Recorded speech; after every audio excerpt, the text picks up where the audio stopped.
Water. Earth. Fire. Air. The false Avatar Yun and his destructive campaign of revenge is at an end, brought down by the true Avatar Kyoshi. But the delay in locating and training her, as well as the disastrous actions of Earth Sage Jianzhu, have left the Earth Kingdom weak and vulnerable. Bandit groups known as Dao Fei vie for power and territory, and even the citizens behind the walls of Ba Sing Se are not safe.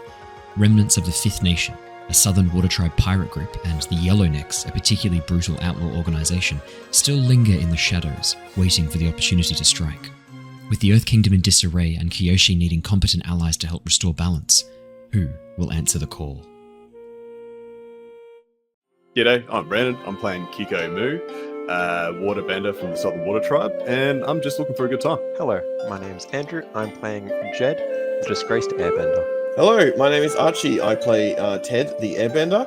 I'm traveling with my brother Jedd to assist Kyoshi in her fight. Hi, I'm Bree, and I'm playing Lilly from the Earth Kingdom, and she is a small child who gets in trouble. Hi, I'm Dragon. I'm playing the character Tilla, who is a Sandbender from the Earth Nation. And I'm Owen, the Dungeon Master of our Avatar Legends campaign, The Legacy of Kyoshi, which starts right now. Hello there, lovely listener. This is just a warning to let you know that this episode of The Legacy of Kyoshi may contain adult language or adult themes. Viewer discretion is advised. Hello, everybody. Welcome everyone to this very special Q&A Avatar Legends session. This is our celebration for hitting 1.5 thousand subs on YouTube. Thank you so much everybody who helped us get there. We are here. We are answering your questions. If you're joining us live on Twitch, you have Twitch chat open and available to you. If there's any questions you want to ask, feel free to ask them. Chuck them in. We will get to every question that we have time for tonight. We also have some pre-submitted questions for those lovely people who the time zone doesn't quite work out, or we're just super keen to get some good questions in, and we will have those answers ready for you. Now, we should deal with the elephant in the room, or in this case, the elephant's absent from the room. The Brothers Dim. The Brothers Dim are not here tonight. They didn't want to have to answer for themselves. They did not want to have to explain themselves, and they have both bailed out. So I have already asked any pre-questions for Andrew and Archie that were submitted in the Discord. I have already passed on to them. I have some answers ready for them. We did have a couple of questions ready to go for them, so I will answer them for them. For those questions you ask tonight that they're not here to answer, I'm going to decide on what an answer would have been for them. And we're going to treat it as if they answered it and hold them accountable to whatever I say that they said. And that's the deal. That's the pact we're making, right? Okay. They're going to hate this. I love it. Good. That's great. This is no more than they deserve. So, thank you so much, everybody, for joining us. If this is your first experience of the Lost Archives, this is not the episode that I would recommend watching first. This is going to be very spoiler heavy and address all sorts of stuff that you should go and watch the previous episodes for. So right now, over towards the side of your screen, this way, there'll be a little link taking you to the first episode of the Legacy of Kyoshi campaign. I recommend you go and watch that first before you come and deal with this. Alright. Potentially even the Embers of War campaign as well, because I think there will be some questions correlating to that as well. Do you know what? So, every single video we've ever published. And then just Avatar, because we won't be answering anything about like Strata or anything like that, because we don't know it. So just the Avatar stuff. Go watch it all first. There you go. The cast have spoken. So let's kick things off. To start off with, I thought we could go through some of the broader questions that kind of apply to all of us. I just realized, this is your first time doing a Q&A, Dragon. So the structure of these is pretty loose. We're not taking it too seriously. You do have your drink ready for every time you answer a question wrong? No. I'm kidding. You don't have to worry. That's why Bree had to quickly rush off and get some Bacardi. Bacardi. Yep. And she's going the whole bottle. Okay, that's how you know it's going to be I'm not actually going to use the whole bottle. I just couldn't be bothered pouring a glass and then coming back for it later. That's how you know it's going to be a good session. A bottle of soju as well, which I will be shotting. So it's not actual shots of like straight spirits that I'm doing. It's just soju. Like, don't worry. It is a work night. Very, very fair. And I have a client meeting at 9 a.m. So we won't go too late tonight, I promise.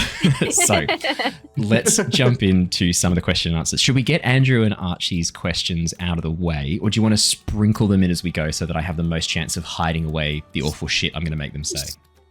I think we Sprinkle it. Sprinkle. Yeah, I think we Sprinkle. because some of those questions wouldn't. Or one of them in particular could be a question for everyone. It is a question for everyone for sure. And then I know that there was a group of questions that were asked that were like, this person answered this person answered this. So if we sprinkle it in amongst that, I think it makes a bit more sense.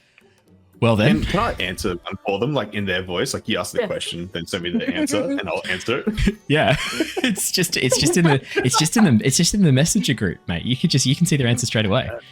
So I think we should open up with one from Polikia, and it's a very pertinent one that I think I should answer. And it says to Owen, so how's that short episode plan treating you?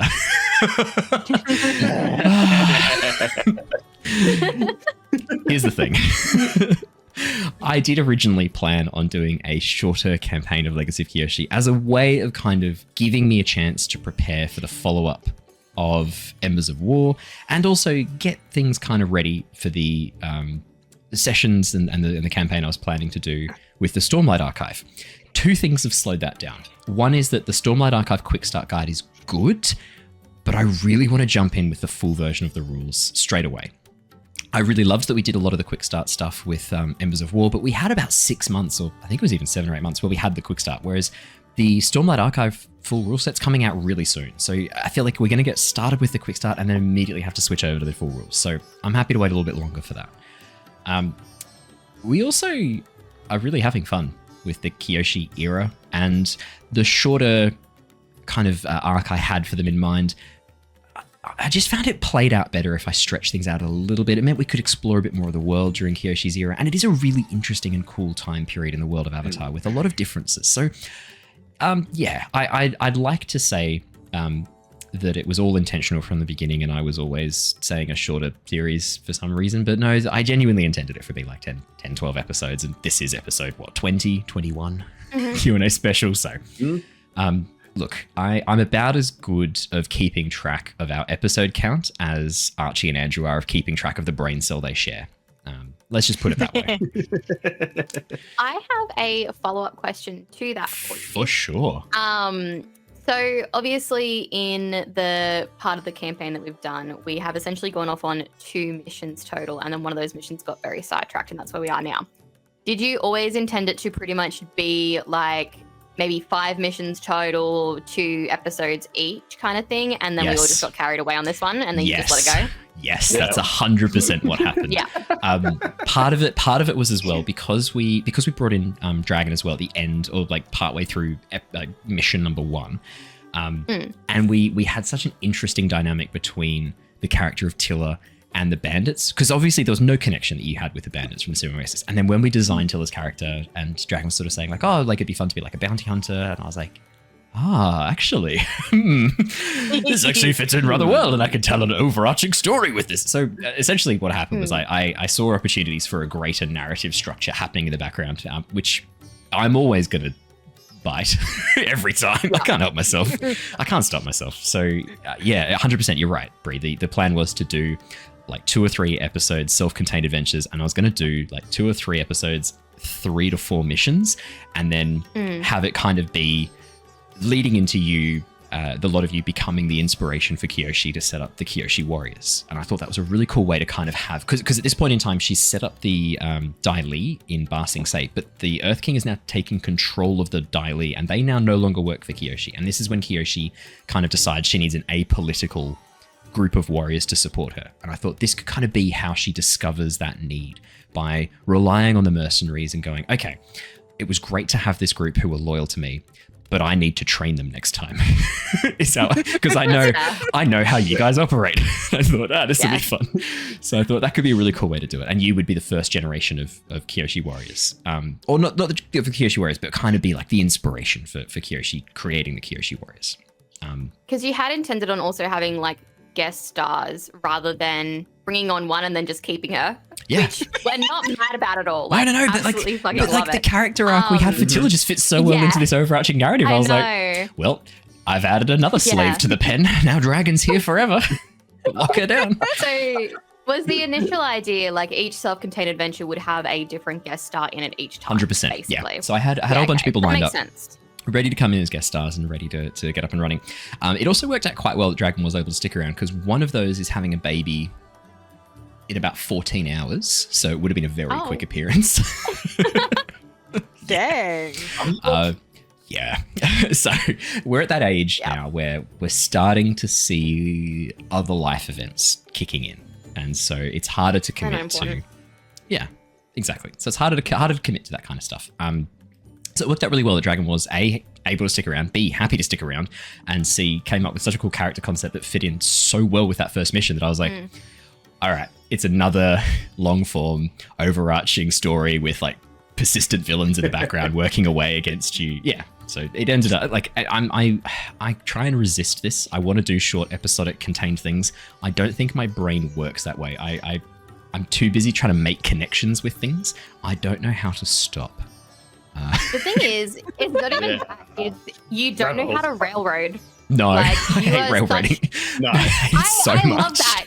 You're such a sandbox DM. You're just like, here are all the potential things that you can do right now. There'll be consequences for all of it though, but let's see where you go. And then you make the narrative up as we go, rather than being like, this is what you're doing now, then this is what you're doing next. And if you try to stray from that, someone's going to show up and force you to do this. Like, I hate railroading. it doesn't work for you, which is fine. I played with DMs like DMs where it's just like, oh yeah, it's like imagine you're playing a game and you go up to a door like, oh, what's in this door? Oh, okay, that door doesn't have an interact button. Oh, what about this door? Oh, that door doesn't have an interact button on it. You're like, well, this kind of sucks. But yeah, every door has an interact button on it in your game. I run D&D how I like to play D&D, and I don't get to play D&D a lot anymore, but I really liked how I like to play games in general, and I like a game that says yes to questions I ask it. It's why like Breath of the Wild and Tears of the Kingdom are such like joyful fun games for me, because it's a game that gives you tools that have simple applications and then you can combine them in complex ways. And like you ask questions like, can I do this with this item? Can I use magnesis to lift this and attach this thing? The answer is yes, you can. And I love that about those games, and that's what I try to replicate in D&D in the games that I'm running. I kind of try and treat them like they're a video game. I want it to be where there's this whole expansive world, and this is kind of an insight into how I prep and run D&D sessions. I don't focus on the story. I focus on the characters and the environment, because if I can get the characters and their motivations spot on, and I can get the environment really believable and interesting, these fuckers are going to write the story for me, because they're going to do stuff. The characters, the NPCs I've created will then react to that stuff. Like they'll have a plan that I've thought of beforehand, but then when the characters do things, the NPCs will react, and then the characters react, and you get this interrelationship where everyone's kind of affecting everyone else, which is how it is in real life. Like when we do things, we affect the world around us and people respond accordingly. So I really like to run D&D like that. That's how I like to run it. And it's a good challenge for me to have to deal with the crazy shit that you come up with, because I have to then pause for a second and keep my brain into like hyperdrive and go like, how am I going to get out of this? I've just explained myself into a fucking corner and Bree's there with a hammer at the other end. I'm stuck with this now. Yeah. It's something I genuinely really enjoy about playing campaigns with you, because I have run a couple DM as a DM, should say. Couple of D&D games as a DM, and I am a narrative person. I write stories, therefore I write the story, you're fucking playing that story. I can't advocate from it. I'm a railroader. So it's you're a conductor. We call them conductors nowadays, where it's like, you're on my train. Choo-choo, we're stopping. If you want to get off at this station, you better have a fucking good reason. It's to the point where I made an entire campaign recently with a group of people who I knew were going to fuck off and do other things. So I just put them inside a mountain. And I was like, this is the mountain. You only have one way to go. How do they get there? Doesn't matter. Doesn't matter. They're in the mountain now. Shh. It's pretty funny. My sweet summer child. No one can hear you in the mountain. Your complaints aren't valid. You're in the mountain now. I love that. I think we need a T-shirt with Lilly on it saying "You're in the mountain now." Oh fuck, that'd be great. Shriekbeast's like, wait, was that the reason?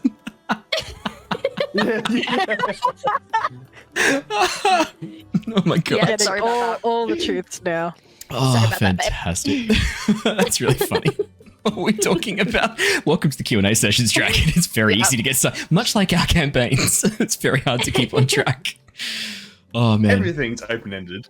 You're talking about you being a sandbox DM, right? I think we've exhausted that line Yeah, of questioning. We were literally just answering the very first question, which was, how's that short episode playing pretty young? Not great. Spark notes. I failed. TLDR. TLDR. I done Next goofed. episode, if we don't win next episode, it just ends right there and there. Rocks fall. It's like, sorry, this was the last episode. You're in the mountain now. The ground opens. That little area full that little caverns just crumbles in. Fuck. No, There is not there's a no derail poll this session.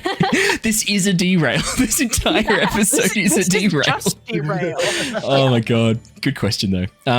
What was I going to say? I had oh no, I completely forgot because it's Shuby's question. Nah, it doesn't matter. I'll remember it later. Great question. Thank you for participating. Thank you very much for participating. Oh my goodness. So to everyone, this is a really good one, and I want to start with this one actually. I think this is a really good question. This is another one from Blikia. How did your characters play out differently from how you originally prompted them and imagined them? So prompted them to me, like how so I can pull aside the curtain for a second here. I actually don't spend a lot of time with the players designing their characters.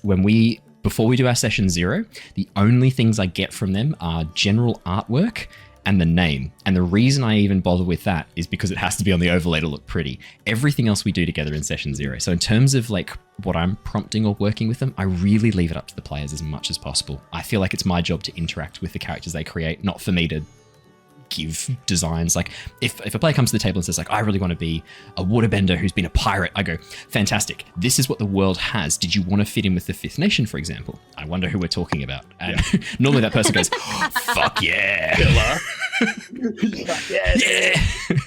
But let's go to you guys. In terms of your characters, how have they been different to what you originally envisaged, and what we kind of went through in the session 0? Do you want to start with Bree? Because Dragon wasn't here for the session 0, so Yeah. we'll actually finish with you. Let's go Bree, Brandon, then Dragon. That'll be a good one. My character has played out exactly how I intended her to. There you go. I will read out the message. Okay, so speaking of prompting, like obviously Owen didn't give us any real prompts for this. He was just like, let me know what you want to play. So I sent this to him on the 19th of December. Is that like 2 weeks before we started? No, this was a while before Was we it? started Okay. because we only started this campaign in March. yeah, it would have been like March. Yeah, April-ish. you're right. Yeah, it hasn't been that long. So this was when we finished up Embers of War and you were talking about doing a new campaign. You were like, Bree, do you want to be in the new campaign kind of thing? I have an idea for my character, but I want to run some things by you and get your input first. First question, on Beyond Legends website, there's some expansion books. Can I play the rogue? It's basically like a little criminal. Next question, if I was doing the rogue, I have an idea of doing a very young technology person that makes bombs, a mix of Toph and the Duke from Jett's group, who basically is a little sweetheart and gets through life sweet talking people and then blowing shit up. I don't know which tribe to bring them from or what kind of technology would be available to look into specializing. I'm considering either Earth or Fire Nation, and weapons being like little smoke bombs, actual bombs, and the little firecracker things the Duke makes. And then she survives by catching small animals in traps when she's between homes. Literally what I've done. It has played out exactly how I intended it to. Absolutely spot on. Oh, yeah. notes. Yeah. No notes. No notes. No No notes. And when I said thoughts, am I allowed to do this? You were just like, yeah, man, love it. It's open slather. Go for whatever you want. Like, that was the prompting that I got from our DM to say what I can and can't do. Yeah. That was the whole, like, the idea back then. Like, look, it's just a quick session anyway. Quick couple episodes. Do whatever you want. It's fine. Yeah, I think I did say, I think when Andrew's like, Archie and I want to play as brothers. We're based on fucking The Rock and what was it? I can't remember the other inspiration. John Cena. That's it. John Cena and The Rock is like, yeah, we want to be airbenders. We're based on John Cena and The Rock. Is that too silly? And I was like, nah, it's only 10 episodes, whatever. We don't have to deal with it for long. And if it's shit, people will forget about it. My favorite thing as well is last week when we did our little mini one, Bree, on Archie channel. I listened to that, by the Archie. way. That was very funny. Did you enjoy it? Archie was saying that he wanted to play a character that was Like, more aligned to being good. he wanted someone who was like very sage and wise. And Yeah. and So- then the question came, it hasn't gone well. So to answer Archie's questions, I forgot what I'd said, and I forgot my character, and the brain cell wasn't present. I just sort of said things, and now I'm here. Yeah. Yeah. Now I'm here. It's like how I played Wrangle all the time. Just, no brain cells. I just agree with things. And go, oh yeah. It's so good. So Brandon. that's a very similar question to what we talked about last week. So you could even like use some of their answers from that. Oh, and like in this moment, cut to Archie's little. Yeah, you could cut to his little stream and just have like his answers for this stuff. That's actually that's pretty sick. He did send me the download, so I probably He did send it to you. He did send it to me. Yes. Alrighty, Brandon. How does Keeko? How does character Keeko now differ from what you kind of originally came up with and what we planned together during session 0? You, like, I'll say you gave Keeko purpose, but greater purpose than what I designed for him. Because like the whole idea for him that I had, like, I know I want to play someone who's like sort of like grew up on the streets, maybe in the grimier sides of like, you know, like the water tribes or something like that, looking around, and it happened to work out well that when I was looking around for places, I'm like, oh, what are some like big water tribe places? I'm like, well, Wolf's Cove's a good place. I'm like, oh, okay, I can do Wolf's Cove. Like, that feels about right, the theme I want for him. And like, what's he done? Like, oh, maybe his parents are like, you know, like thieves or something like that, and he sort of have to like deal with the streets and be hard and all that. And like, oh, that'd be cool. So I sort of brought him into that sort of like vibe there. And then when you started bringing in the whole Fifth Nation things, and I was like, oh, you came to me, you're like, I want to play. I'm like, what's that? You came to me, you're like, I want to play this like pirate, rogue, criminal from the Southern Water Tribe, who's been like around Wolf Cove at its peak. And I was like, let me stop you right there. Have you heard of the Fifth Nation before? Because they're a very important part of Kyoshi's story. And you were like, nah, man, what are the Fifth Nation? I was like, here we go. You're ready. Let's go. Legit, I was just like one tiny carrot and like straight onto it. Was you what you described when you said what you wanted to play was the Fifth Nation, and so it was so perfect for me because I was trying to find ways of incorporating some of the major players from the Kyoshi novels, which are excellent. If you haven't read the Kyoshi novels, read the Kyoshi novels. But like the Fifth Nation are such an important part of Kyoshi's, basically like her revelation as the Avatar. Like no one knows who she's the Avatar at this point. She's out on this boat with a meeting with Fifth Nation. She's not supposed to be there as anything other than like a servant, and things go horribly wrong. And she does this incredible feat of earthbending, basically bending a mountain up from the seafloor that just shatters the Fifth Nation fleet. And this, like the Fifth Nation were pretty powerful. They were kind of bullying the Earth Nation and the Fire Nation at this point in history. Not to mention the Southern Water Tribe, NMS they didn't give a shit about. But like that moment is so pivotal to Kyoshi's appearance as the Avatar that I couldn't not include them. And I was actually struggling to find a way to fit them into what I was planning. And what I had come up with, I didn't think was that great. And then when Brandon came along and was like, I want to play Keeko, he's going to be sort of like pirate, roguish sort of guy from the Fifth Nation, from the Southern Water Tribe. I was like, fuck yes, thank you. That's exactly what I needed. Yes. This is the way in. It was like that meeting together is just like, oh, that's what you need, and like this is what I want to be, and there's a place for it. Hell yeah! Because like whenever I write a character, it's not like well they're this and they're this and they're this and they're this, and it's like no, I like to just go, hey look, here's my name, here's what I look like, here's some thoughts of backgrounds and maybe some family or something like that. Pick and choose whatever you want if you think it's good, like just to give some idea of what my character is. So I never like to feel like I'm rocking up and being like, I'm just a badass mother flipper, and that's what I am. Yeah, so I strongly... What's your motivations? What's your motivation? Don't care. I strongly encourage players not to have too much backstory heading into sessions. The reason being that, from my perspective, I find it far more interesting to explore characters' history as we're going through their actions in the present. Like having people from their past come up that we've talked about briefly, but then exploring the relationship in the moment through the roleplay. I think that's so much more interesting rather than having a character be like, my 6+ level katana was given to me by my father. I've carried it down the line for 17 years. It's like, cool. Nice, but not very interesting or compelling as a character. So yeah, 100%. No. You're going to drop that sword immediately when you see what I'm going to give you anyway, so nice. Exactly. Now, Dragon, your perspective, because obviously you've got a bit of a different perspective on what you had in terms of expectations for Tilla versus probably Lilly and Keeko with Brandon and Bree. How has Tilla evolved since your sort of first inception of her as a character? Have we corrupted you? Have we corrupted you? That feeds in nicely to a follow-up question I'll ask you at the end of this answer, actually. I don't really know. Because like when we were making Tilla, this is like our process of making her. You messaged me 6 days before we were meant to start. Yeah, I remember that.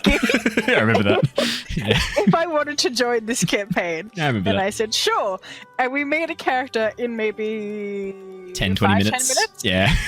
I think you Something jumped like on. that. You jumped on like 15 minutes before the first session, didn't you? And we quickly made it in D&D Beyond. Remember that? Look, give me a sec. So we made like 6 days prior to me joining, we made my character, and then it gets to the day of, and like before this we had like made art for my character and everything. But I think it was maybe like 3 days before you gave me D&D Beyond, and then we worked out like Earthbender but more aligned towards sand, and then the day of I gave you a name because I didn't have a name yet.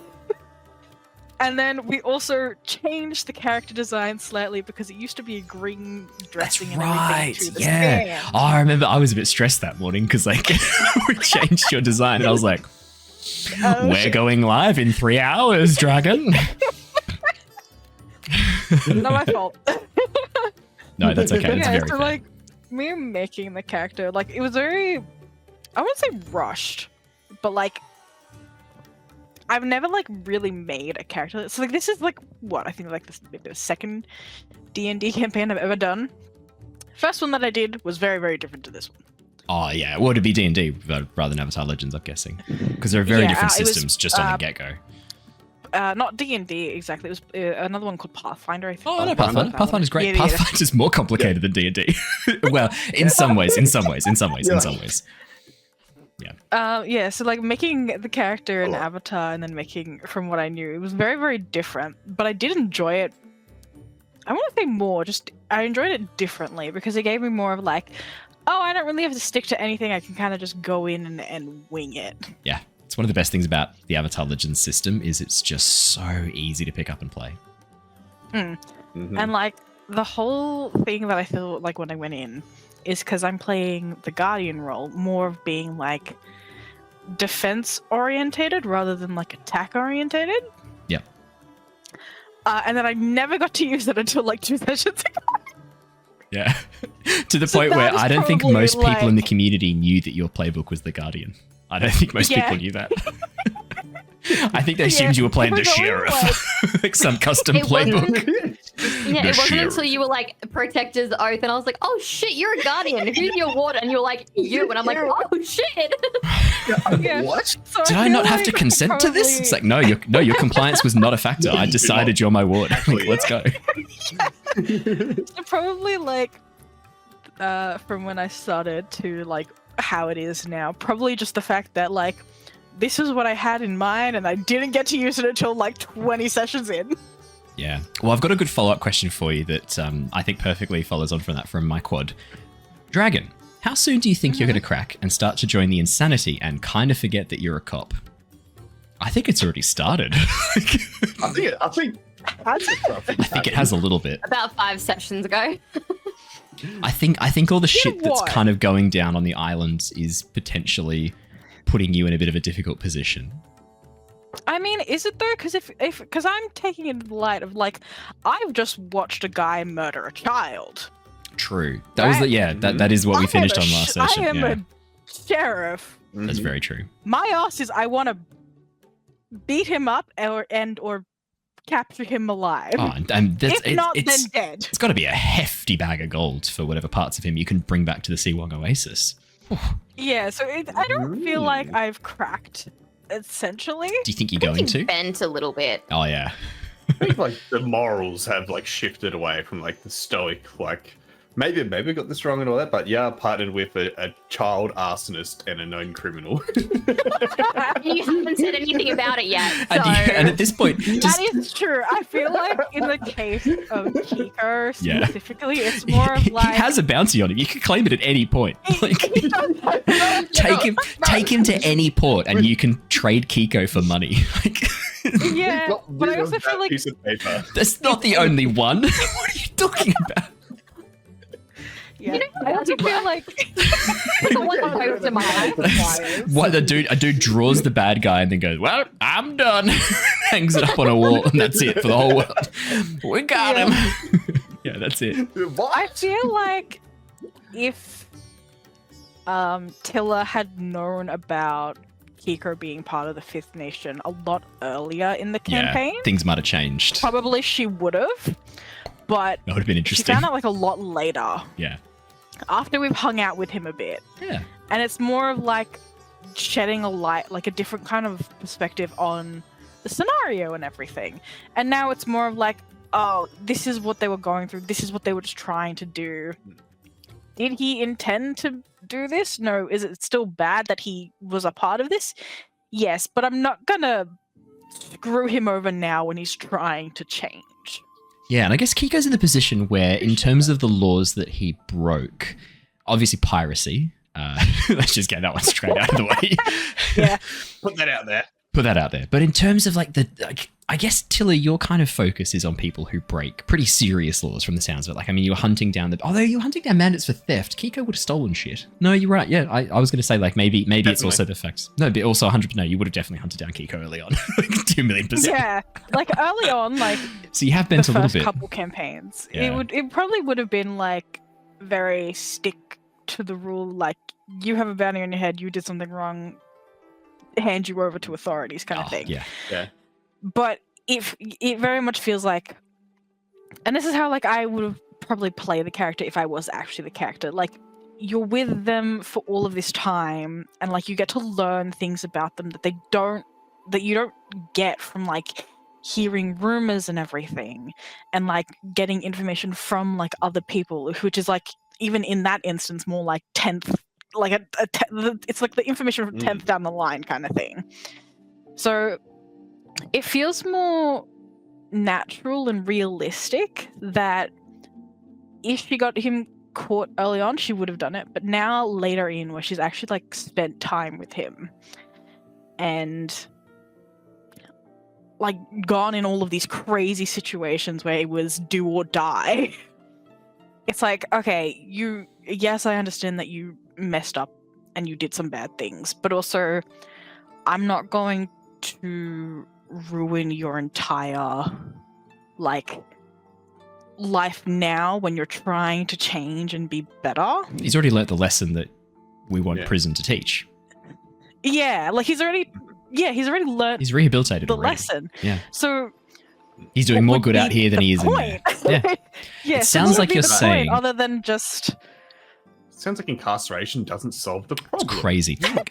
I was going to say, I knew there was going to be a controversial opinion from Bren tonight, but I do agree with this one. I 100% agree with this one. I think incarceration is more about punishment than it is about rehabilitation, unfortunately.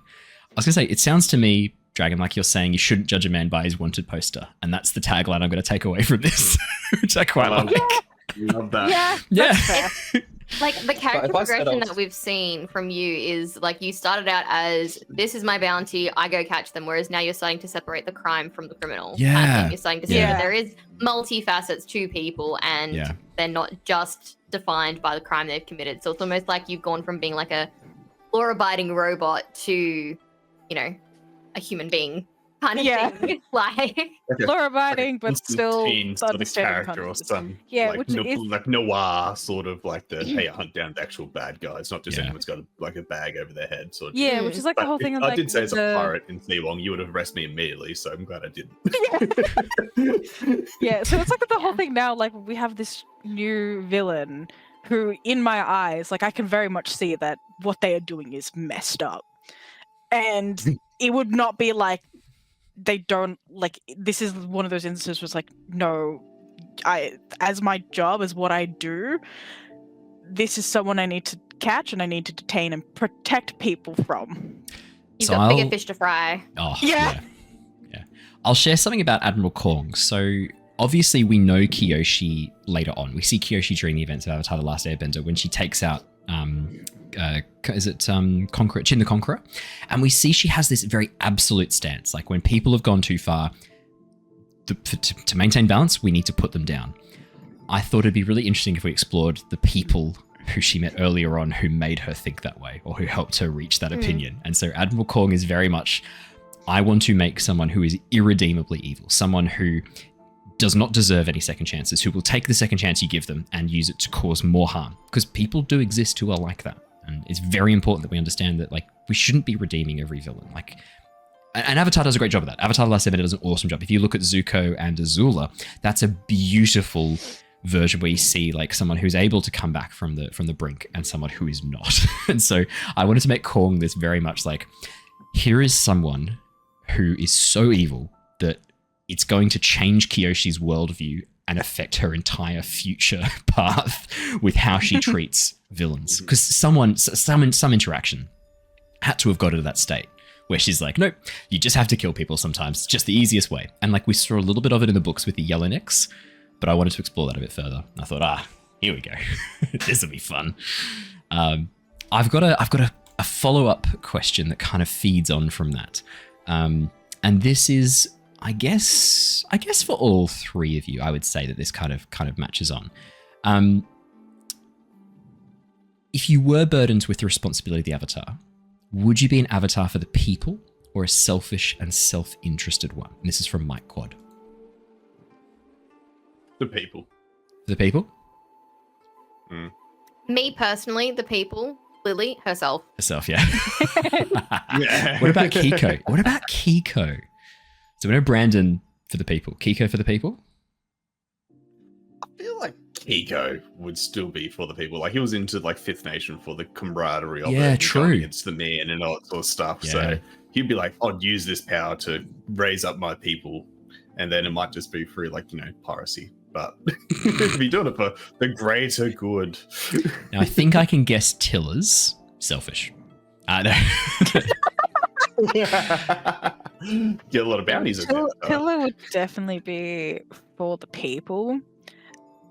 Me, myself, just if I was myself, I would feel like it would probably start as for the people, but then having to deal with all the shit, it would very much then just become like a grey area. So to start with for the people, but then after a while, after having to deal with the people.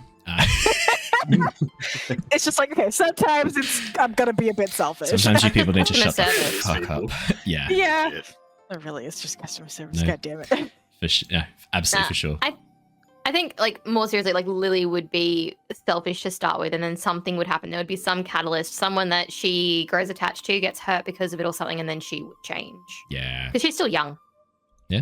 No, I think 100%. you could blow up the bourgeoisie. It'd be okay then. We're up to 2. I've got a question that leads on from that, which is more for me, I guess. Would you consider for the next interim series running an evil campaign where the players are the bad guys instead of the heroes? I always enjoy the little bits of chaos your players bring into the campaign, and I'd be curious to see what pure chaos would look like, and being such a threat that the Avatar would have to try to come and stop them. I have considered running an evil Avatar campaign. One of the problems is that the way the system is set up, it is very much designed around people being good. Like all of the ways that you level up, all of the ways that you use your skills, they're very much geared towards this idea of you being a ragtag group of heroes and misfits coming together to solve a problem. Like, I think one of the questions that you have to answer to level up is, did you solve a problem for a community or group of people? Like it is pretty locked into this idea of being the good guy. Would it be difficult to make a few adjustments and make it an evil system? No, I think it'd be pretty straightforward. It wouldn't be too hard at all. Would I run an evil Avatar campaign? Yeah, I probably would consider it. I think it could be a bit fun. I'd probably more do it as a one-shot or a very short series. The only thing is that having pure evil characters, it's not as fun over the longer period as you think. One of the reasons why the chaotic moments with the characters are very funny and why they stand out is because of the contrast, because of the way they normally act, and then in this moment it's so counter to what you're used to. That's kind of where the humor and the laughter comes from, where the enjoyment comes from. And that's how, like, one of the theories of the evolution of our... This is a fucking sidetrack. What are the theories on why we laugh? What are the theories on how we evolved or why we laugh as an evolutionary trait? Is when our brains are presented with a contradiction, something that we are unable to wrap our heads around in a non-emotional way. And that's where the humor and the laughter comes from. It's a response to that, like something different than what we were expecting. Yeah, I can see chat going short series. Fuck yeah, I know. I would consider it. I probably wouldn't do a big series on it. I think it just wouldn't be as interesting over the long term. And there's only it'd be a bit depressing too. One of the things that's really nice is these moments where the characters get to do something really awesome, and you can throw in like these moments of dark or difficult decisions. It's one of the reasons why I think Curse of Strahd has worked so well, because we've maintained a bit of that horror, but I've also broken it up with some fun moments with the Blinsky specials, which are very much just comedy. Because after a while, dealing with dark stuff, it's a bit depressing. Like if you take it seriously, it gets pretty rough, and we're here for fun. We as humans are inherently good. It would be very, very difficult to constantly be in your head like, what can I do to really How do I make fuck things over worse? this person? How can I destroy the world right now? Like, none of us have a villain mindset. None of us are bad people inherently. Not saying Like, that if you love, but- villain arcs, you're a bad person. We're not saying that at all. No. Like, But Andrew is, so I want you to Yeah. remember that. like even like Archie trying to play an evil character last campaign, that was really hard for him. He found it really struggled. hard to make the decisions that would actually hurt the people that he was becoming friends with. Yeah. So I think it wouldn't feel as natural. I've seen it been done. Sorry, you go, I Brandon. think like one way I've seen it.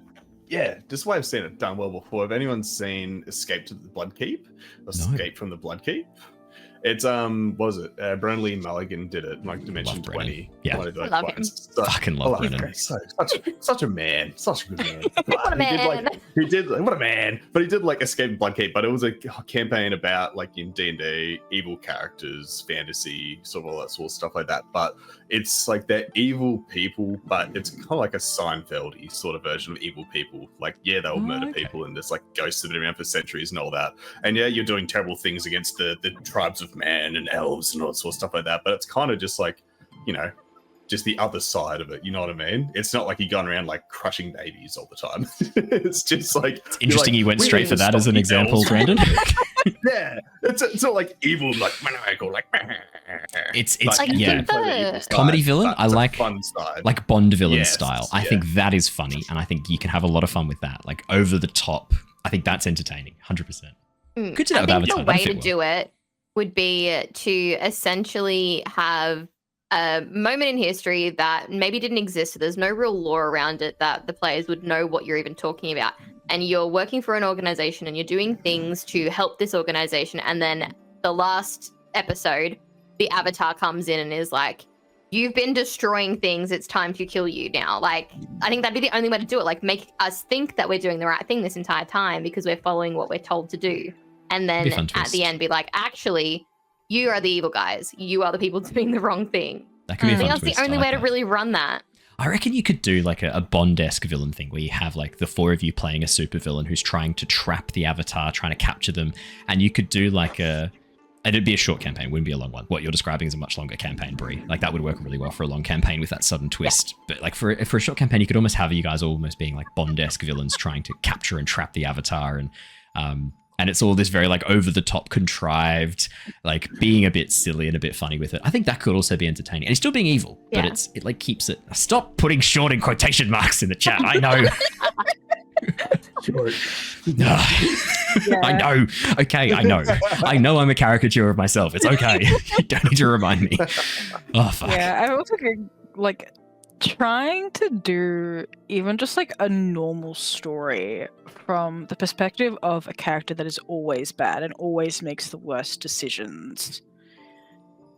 And like knowingly makes the worst decisions. Yeah. It's a very hard story to follow, not in the fact of like just because it goes against human nature, but also in the fact of like, okay, if you always know that they're going to make the worst decisions possible, how do you make the story compelling? True. Yeah, that's a good point. point. Actually, that's a really good Because point. then it comes to the basis Yeah. of, oh, they're just always going to do the worst thing possible. Because one of the worst thing things that imaginable. makes the It chaos gets very hilarious boring. is like I've clearly set yeah. up for one kind of pathway. You guys go like 90 degrees. And I'm like, Yeah, and I guess that's the sort of thing of just like, in concept, like doing a story from the perspective of the villain would be interesting. But it's also like, if you're doing it from the perspective of a villain, what kind of villain are you playing? yeah. Because if you're playing a villain like this Admiral Korn guy that we're currently dealing with, it's very much of just like takes no shit, does the worst thing possible kind of thing. And like trying to build a story off that when that is like the character's solution to everything is brutality. Yeah, you're right. Yeah, that's a good point. Like, that's a good point. Like it's good to have them as an opposition. What are they going to do now? No. They're just going to kill the person. Yeah, because I guess every time you're presented with a problem, it's kind of me asking a question is, here's a situation. How do you want to resolve it? You're right. If you've got a person who's like, to every problem they see is a nail and they've got a hammer, like it's not that compelling. You're right. Like, what's the answer? Violence. Yeah. That's it. No, Personally, I find it hard enough just to do like a Baldur's Gate evil playthrough. Like, I feel bad if I'm telling someone to go fuck themselves. Like, I can't. Yeah. I find it hard to play Admiral Korn. I can't imagine playing Admiral Korn for a whole campaign. I find it hard to play for 10 minutes. And I'm like, I quickly like have him exit into the tent so I can have a break and play someone else. And have a tender moment with the second in command. Oh my god. This is a good question for Blicky. I'll follow this up with Blicky. So, do you expect the pirate hunters to be as major NPCs as they ended up being? No! Q, Yara, and Coase. I improvised them on the spot to make Brandon nervous. We're never a part of the story. No. They're so good and we love them. I never go into a situation going, the characters are going to love these NPCs, because often I don't know. And often the NPCs kind of emerge and grow as the players and characters interact with them. So Kara, Q, Yara, and Coase. I'm going to get that wrong. Yara, Q, and Coase were a prime example where there was no preparation done for these lot. It was literally in the moment. Brandon was about fucking on the docks, and I had this little voice in my head pop up and go, wouldn't it be funny if there were some people hunting Fifth Nation pirates and we could use that as a way to kind of introduce Keeko's Fifth Nation ties? And I was like, oh, great, this will be great. Keeko will see them, he'll want to avoid them, the players will notice that, and they might question him, and that can kind of start us on the beginnings of maybe Keeko has this past we don't know much about. And then I was going to maybe introduce some other stuff about that later on. What actually happened was Keeko went right up to them, mistook it for his aunt, which I again, fully improvised. Just thought this would be funny. I know it was because you rolled really badly on your perception, wasn't it? You rolled really badly. I rolled terribly on that. 90% of the time, that's what we do. Not Maya's name. I'm pretty sure that was Q. He mistook her for Q.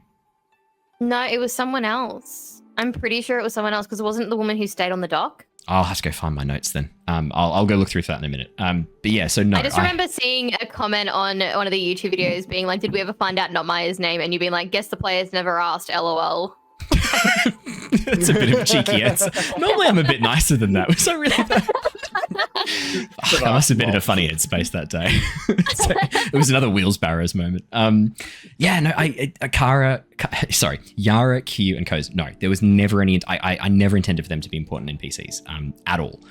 The only NPCs I intended for there to be a good, solid relationship with the players was Kyoshi and Rangi. They were the only two when I was intentional about, hey, these are the people that you need to get set up with.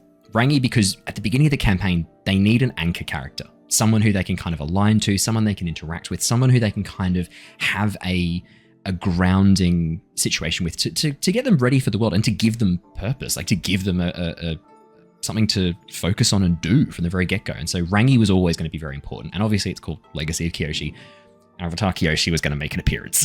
So they're the only two NPCs I planned. The only two.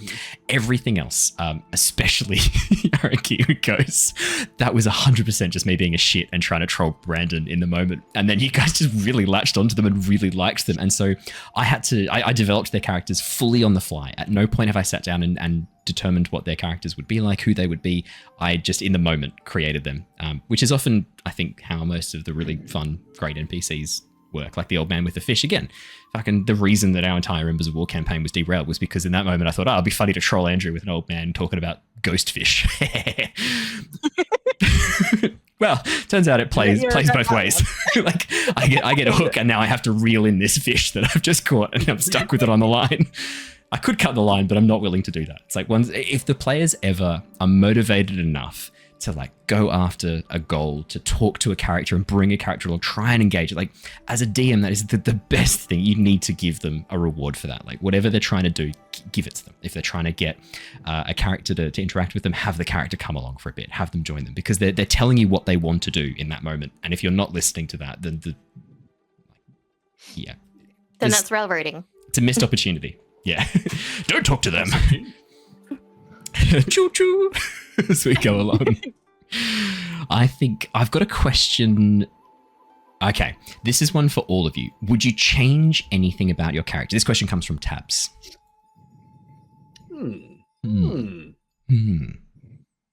Change anything about them?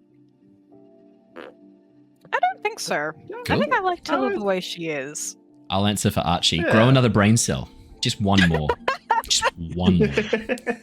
So they don't have to share. So they don't have to share. Then if there's one each, like, I don't have to keep pulling the car over and go, all right, who's got the brain cell today? And the other one doesn't have any. So it's easier.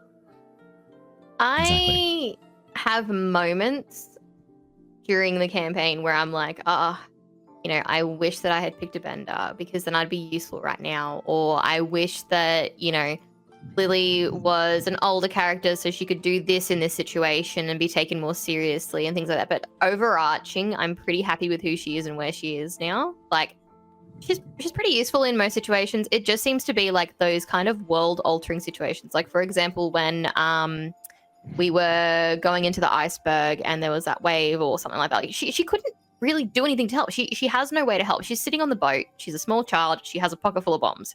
How is she going to help this situation when you're in mortal danger? Like, she can't use like a burst of fire to help jetpack us out of the way. She can't use some fancy water bending or anything like that. Like, she doesn't have those things. Something All I thought about in was that use moment. a bear trap on a rope.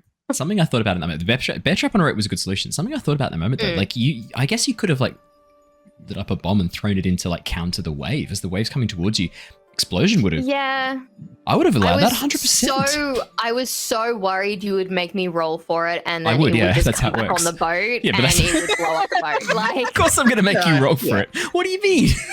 the amount of times that I have had bad rolls in this campaign, I now have PTSD over making any decisions that could effectively do the adversely fun affect the shit. entire team. Do the fun shit. That's the most entertaining stuff. And remember fell Dave? through a Remember fucking Dave top. pushing? Remember Arl and Dave pushing someone down the steps of the Seawong Rock? That was a bad roll. Yeah. Oh my god! Nah, 100%. You got to go for it. Got to go for it. like- But I think you've done your time playing non-benders. The role, yeah, exactly. Yeah. You've done your time playing non-benders. I reckon you should play a bender next time for sure. I don't know. If you we'll want see. to, I'm not going to make you. There's no. Well, actually, I've just realised that the next campaign we're playing, this is the follow-up to Embers of War, which means you're playing Sherva again if you want to. You can change. I just know you love playing Sherva. Yeah, I've already talked about this a little bit on Archie's stream, but I was intending on coming back as Sherva, but she's now a bounty hunter because she, at the end of Embers of War, she went off and started a relationship with oh my god, I always forget her name. I'll find a name. I've got it here. Layla? Yeah, the bounty hunter. Is her name Layla or is the shirt? I think the Shearshrew was Layla. I think the Shirshrew might be Layla. Yeah, I I'll always find do it. that. I'll find it. But yeah, she went off and had a relationship and, started bounty hunting and stuff like that because she's like, oh no, Marco's fine now. So like, I would like to bring her back as more of a badass character who doesn't need to take care of people anymore. That'd be pretty sick. Jen. Yeah, Jen, that's it. Jen and Layla. Jen. Yeah, Jen. nice. Jen. Hey, Jen. I'm sure you can get like Bender-esque abilities. Like I could see you with like a little thing attached to your wrist that shoots a little fireball out or something like that. Yeah, or well, your remember I chains, did like, have the whip that we would light on fire, and that was kind of as close as I See? used to get to bending. Do So you know what you could something have- around in this those period lines. of time, you could have found like someone to create a little oil canister and a sparker to attach to your whip so that you can something self. that's Bender-esque, but like Will Sherva's whip get any shut up, longer? Shruby. yeah. It's how you tell how old she is. It's It's the now length of the whip. retractable. Oh, that'd be pretty sick. Maybe that's something Jen has done for you. Maybe we could have Jen be a tech specialist, and she's designed a better whip for you, so people stop asking you, "Why is your whip so long?" Yeah, She can be your probably. Q. She But can I be your think- Q. That's amazing. Yeah, Oh, because yeah. initially you were talking about Jay. doing maybe like a 3-part thing for Embers of War and maybe having another interim. Maybe in that interim I'll look at a bender, but I don't know. I've played non-benders for so long now. I feel like I don't know how to play a bender. So just point your hand and say fire comes out, or like I punch rock. That's it. Or have a really heavy obsession with coal. Apparently, that's also the only thing you need as well. Yeah, That does work. Yeah. Coal is an element, so there you go. it's very true. Keeko, I've got a question for you. Is the romance to Co real, or did Chat and Owen bully you into it? That's not a very fair question, Tabs. Did I bully you into a relationship with Co? You can't bully someone into these things. You can't bully me into like love and affection, a strong want even. That was just, it was like side gag and all that, and you always knew that Keeko was not going to be like a straight or like gay or anything like that. Like he was like an ambiguous sort of character. I had like maybe a little bit. You and I talked about this because you kind of had a bit like a bit of bi energy to him. Like I remember you actually talking about this very early on, and I think that's what I remember when I was like, yeah. I mean, he was hitting on literally everybody. Like, it's not he plays the field. Exactly right. He's just like, hey, good is whatever looks good to me, man. Keiko's whole thing is like, why would I limit myself to only 50% of the population? Like, what? Exactly. Madness. You just put a big, handsome, tall bear in front of me right there and expect. No, that's me a step not too to want far. to We don't need to climb? go that one. We don't need to talk about animals. It's not okay. I'm gonna retcon that you were talking about a bear as a very hairy man. Yes. Yeah. Yeah. I thought that's what he was. I thought he was talking about like the gay term for Oh, that's what he like was saying man. anyway. Perfect. Okay. Yeah, that's what I was saying. Yeah. Okay. You went towards the animal. Oh, you went there. Do you know why? It's because I just listened back to your session with Archie and they brought up the raft stream about 4 times, which is always going to live rent free in my mind. For those of you who may not know about the deep Lost Archives lore, the raft stream, you're never going to know what this is. I am never talking about this again. We didn't even stream that. We did never not stream it. and it's the best stream I never ran. Yeah. Never. Yeah, it's Halcyon. I'm thinking of Halcyon. That's why. You're giving me Halcyon energy right now, Keeko. We're talking about BG3. I'm like, oh, yeah, Halcyon. That's right. He's a druid. Yeah. Also, one thing. We never got Keeko's answer for the last question. We didn't. Keeko. Yeah. Did it just happen? Did it just happen organically? It was not organic. that one. It was organic. It was hinted at and kept happening. Okay, which question is this one? Would you change anything about your character? No, my character, no changes, no notes. No notes. I knew he was going to say that. I would say. Because we got my answer, we got Archie's answer, we got Bree's answer, but we skipped you. And I was like, no, we gotta get your. Got to get your answer. Yeah, I think I said like no changes to him, like, but no, I've thought about it and just like, nah, I kind of like where he's at, and like if I changed anything, he wouldn't be who he is right now. So I like who he is right now. So 100%. I'm pretty happy with that. And at the end of this campaign, he's going to have a lovely friendship and relationship to fall back on. And I guess that was something else I was thinking. And this is, I guess, a question. Or he kickstarts Fifth Nation again. Okay, that's a twist. That's a twist. They're not mutually exclusive. You can have both. Like, you can have the relationship and also kickstart the Fifth Nation. Like, you're just going to have to really convince Co that it's the best thing for him, which I don't think would be very hard. He seems very, very persuadable. He'll go off the flow. You can have a shot here. We haven't talked about this, Brandon, so I'm happy to talk about this on stream. We know that you had a very deep friendship with the chief's son, and that's how you kind of got brought into the Fifth Nation. Now, we haven't talked about whether or not there was any romantic relationship there with Sonark. Did you want there to be some? I guess this could be like a little behind the scenes, maybe a bit of will they, won't they, and never went any further than that? Or no, not at all? Just friendship, strong friendship. I don't think that was like a strong friendship, like a brothership. I realized we hadn't talked about that. That's how I've seen that like that way through that, like separated bros. Yeah, that feels more. It's like, to me, it's like a close brother, like sort of thing. So when like he sort of like stayed and he left, it was kind of that part where it's like, bruh, you know what I mean? Like this sucks. So I've had that sort of, bruh. Like, you're staying on this ship right now? You serious, bro? But yeah, I did. Which that was like a bit of backstory I made up for him on the spot there when I was picturing this feels like what would have happened. Yeah, no, easy done. I realized we hadn't talked about it, and I was like, oh, there's a good chance for me to ask you, rather than spring it on you in the moment and being like, bruh. So now I know exactly how to introduce that. It's just in that moment, I'm just like, I just see you as a friend. If anything, that actually would have been. It's like, oh my god, I knew that you cared deeply for me. Like as a bruh, as a bruh. As a bra. As a Oh, bra. As a no. friend, man. Like you Just save fist him, you're bump. like unshackling him, and He he goes leans to in for a kiss kiss. you, Like, and you're "Whoa." like, "Oh, I'm actually seeing someone, and I never thought about you that no. way." Oh no, that would have been so heartbreaking, and I probably What's actually going on? cried. Yeah. No, I'm gonna say. I think Bob it up. I wonder if Ko would be like a jealous person. Nah, If Ko he doesn't would, have like, a step in and Ko be doesn't like, have a "No." jealous bone in his body, man. Ko would be like, He's such a I can see sweetheart. you have a He's such a close sweetheart. friendship with your friend here. I'll give you a moment and we'll catch up later, Keeko. That would 100% be Ko. Would. Yeah, no, Ko doesn't have a jealous bone in his body. He's a sweetheart. Alrighty. I guess we did ask this, Bree, will you ever play a bender from Palikia? We've got the answer, maybe. Yeah, not in the next section because I would like to explore Sherva a bit more, but I don't know, probably. So I've Jen. played both versions of non-Bender at this point, so I might as well pick a Bender next, but I wouldn't know where to start with which nation to play or how I would play that or anything like that. Absolutely fair enough. We had a question for the brothers Dim. Who has the brain cell today? Neither of them. Neither of them have the brain cell today. Owen has the brain cell. Yeah. Neither of them showed up to take it. Yeah, I accidentally ate it. It's bra. It's taking. I've got a question for Bree. It's 3 words. It's what the fuck. Seems How do you appropriate. respond? I'm assuming in 3 words or less. How do you respond? It does feel like that's maybe in response to, I'm guessing, some of the earlier episodes, specifically. I don't want to call it the bomb in mouth incident, but the mouth bomb. Yeah. That specific I think war it might be crime.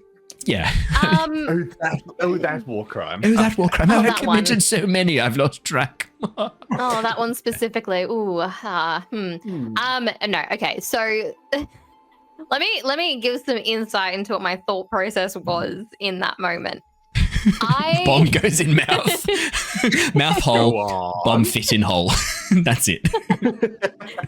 No, so I was like, okay, what can we do to kind of like get out of this fight? And then I saw everyone fighting and doing decent damage. I saw a guy get dropped into the sand and basically encased. And I was like, I literally said the episode, I was like, we can't kill people. Like, this is Avatar, guys. And then someone was like, no, like, it's Kyoshi. Kyoshi gets pretty brutal. And so I thought that meant we were killing people. So then I was like, because I was torn between 2 different options there. I was torn between helping her escape and potentially having her as an ally for myself later on, selfishly, if I wanted to ever leave the group and go and pursue, like, being a bandit. Yeah, crime. But then I went with what's the most horrifying thing that is going to fuck Owen up. And then Owen guessed it before I got a chance to even describe my plan. Sorry. I said that as a joke, being like, this is the worst thing I can possibly imagine. And it was exactly what my plan was, because I was like, what can I do here that would make this small child incredibly terrifying towards anyone who looks at her? Like, what makes her really messed up in the head? And I was like, yeah, that suits. Yeah. Unfathomable violence. That'll do it. Yeah. I have a question. Okay, I'm so glad that my counter to that actually worked. Yeah, I didn't describe the bomb well enough for it to be like untamperable. Yeah. I have a follow-up question for this, but actually not for any of you. This one's directly to probably the most surprising new member of our community, Bree's mum. What is this is a question, there's a genuine question that's submitted to our Discord from Palikia. What act of Lily's has made you the most proud? I think they said Lily and not Bree, or did they say Bree? No? Yeah, no, they said Lily. So which of Lily's acts has made you the most proud? We'll come back after the break. That makes it much easier. So you have time to type up an answer, Mum. I guess the question is, who are you more proud of, Lily or Bree? Ooh. It's so funny because I remember saying like, oh my God, my mum watches these on YouTube. Like, she's going to see this. Sorry, Mum, about something entirely innocent previously. Like, I think I said something dirty or something. And I was like, oh, Yeah. sorry, mum, in advance. And then I did that. And then you guys were like, oh my God, your mum watches this. And I was like, she'll be proud. Yeah. And then she was watching it and she sent me a Facebook message and she was laughing and she I'm was so like, I am proud. Yeah, we do have. So this the answer from Bree's mum is the bomb in the mouth was genius. So I think we might have found our answer. Yes. Yeah, until we get whatever follow up Lilly does to Admiral Kong, which I get the sense is going to be pretty brutal. Mostly because Tilla's not going to intervene. I think if anything, Tilla's going to assist. whatever decisions reached with Admiral Kong. I think it's going to be bad, and I'm looking forward to describing it. It all depends on if I can get to that blasting jelly. Oh, yeah, true. I Yeah, have some plans. yeah, I forgot. Are you heading there now? yeah. That's where we were on our way to when everything happened. Keeko's taking Yeah, kind you of got distracted on the way there.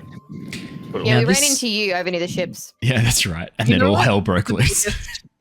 The biggest thing that I want to see if I can do is I don't know what the stuff is that he makes the glass out of, but it's glass, right? So it's sand. It's silicon I'm going dioxide. to take a guess. Yeah. Yeah, so He's on the I- silica. I putting it out to like Twitch chat and everything, please just let me be able to do something cool where he tries something and I just go no. Ooh, okay. do- Oh, I Neo. just want that so bad. I feel like you should be calling Do out to like the dice Neo gods. thing. Yeah, You dice should- gods, you should- whatever, please. I can see like he's shooting glass at you, and they're like Neo, and you. Not even me, just like anyone. And I just go no. It would be pretty cool to have I a deny. moment where as these like shards of glass fly towards you, Tilla, and you just hold up your hand, and as each one strikes your hand, it just crumbles into like sand around you as you just like move your hand. That'd be I cool. want something like that, but I'm also like so terrified that it's not going to happen. You're gonna I'm have to just like, roll for please. it. It's gonna be a roll. It's gonna be a roll. Yeah, it's gonna be. And it's gonna be what's gonna happen is you're gonna get two one. ones, and you're gonna go to hold your hand up, and the glass is gonna go straight through. But I want it to be so epic, and I just want to Yeah. like You know, throw where'd it you in die? his face that you can't get away with this kind of thing. That's we already actually had one play death at the end of the last season, so Yeah. we have another one. yeah. We could- Yeah. We had a Maybe we chat could have two. point out that Tabs pointed out in chat that could be a moment of balance. Yeah. So remember, one of the things you can do with a level up is unlock your moment of balance, which is to basically do two sixes on the dice to do a natural 20, or in this case a natural 12, to do something like incredible and momentous in that moment.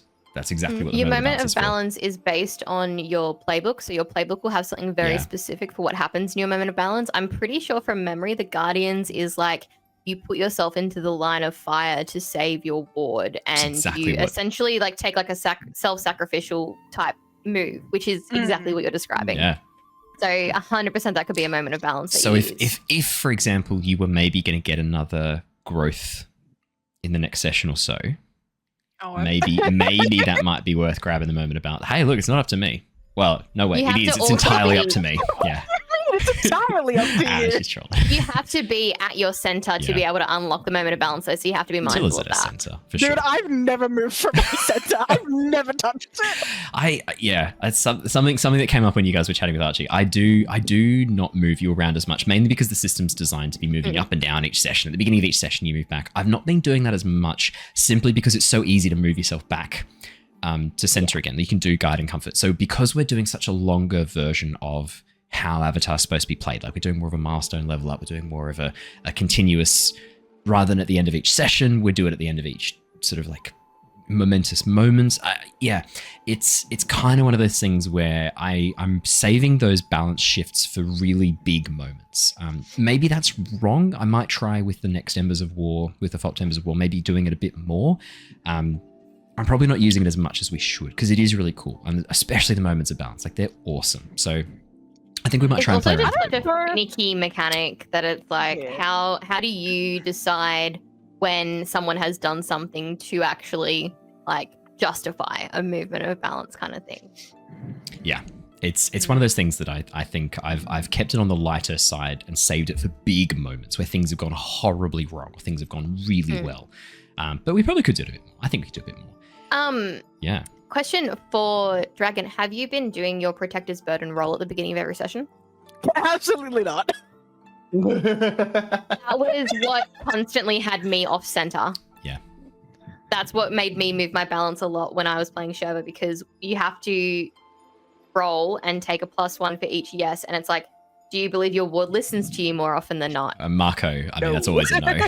Immediately a no. Have you recently protected them or helped them with a problem was usually a pretty easy yes, and an immediate threat was usually a pretty easy yes. So it was like, then if you had a fail on that, you had to either shift your balance twice towards trust and switch who your ward is, or shift your balance towards self-reliance to keep that person as your ward. So you always moving. There was a few times. Yeah, there was a few times that I actually switched ward from Marco and then switched back to him after 2 or 3 more people because I kept failing that roll at the beginning of each session. Because Marco refused to listen to you.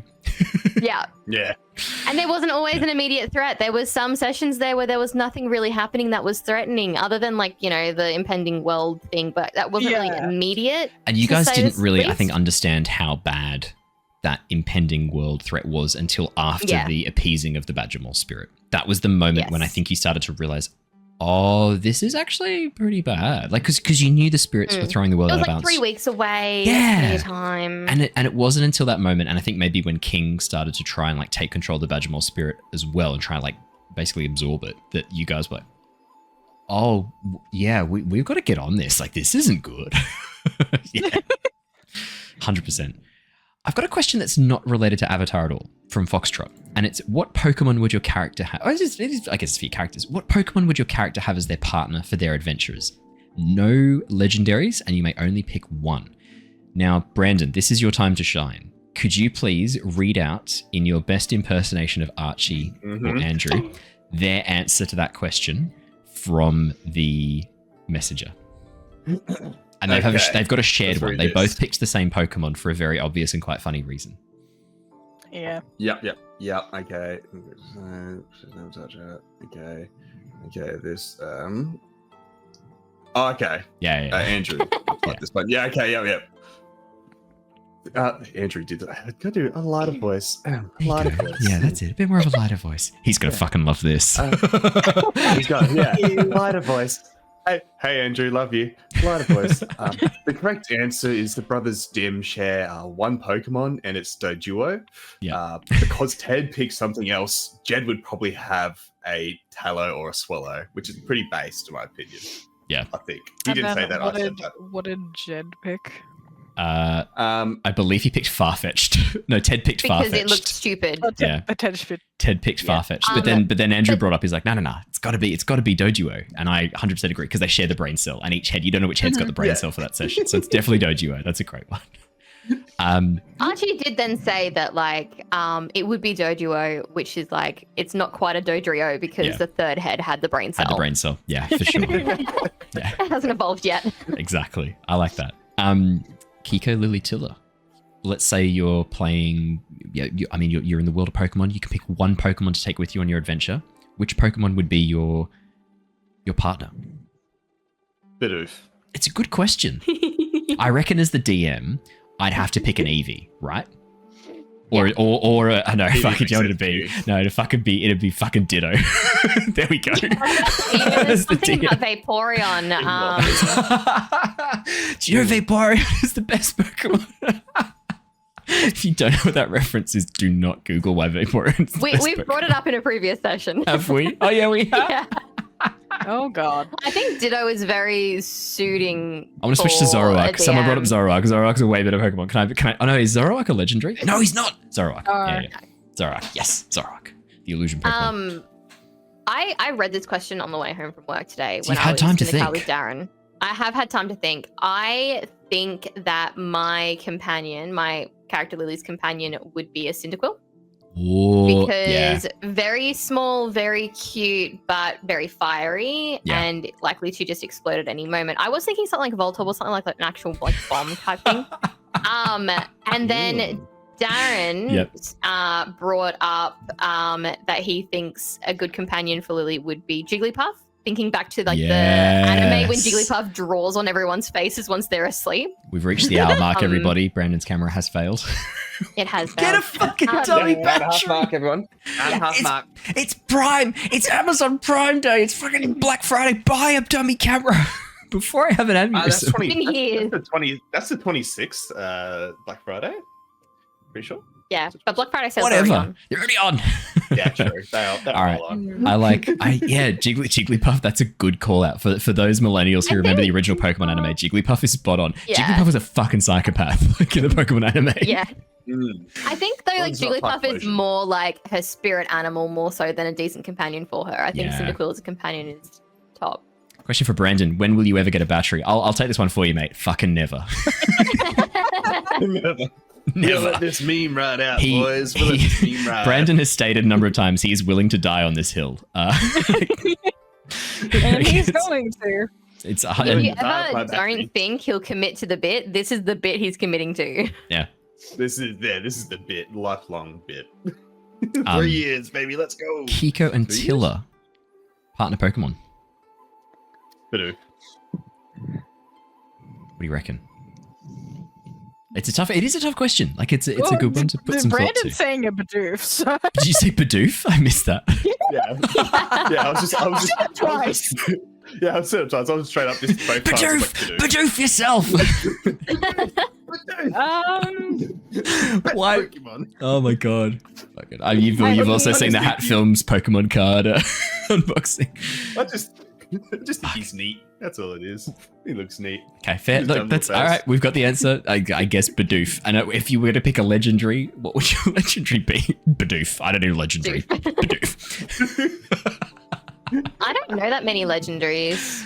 What was that one that was in the second Pokemon movie for the runes? The big lion dude. Unknown?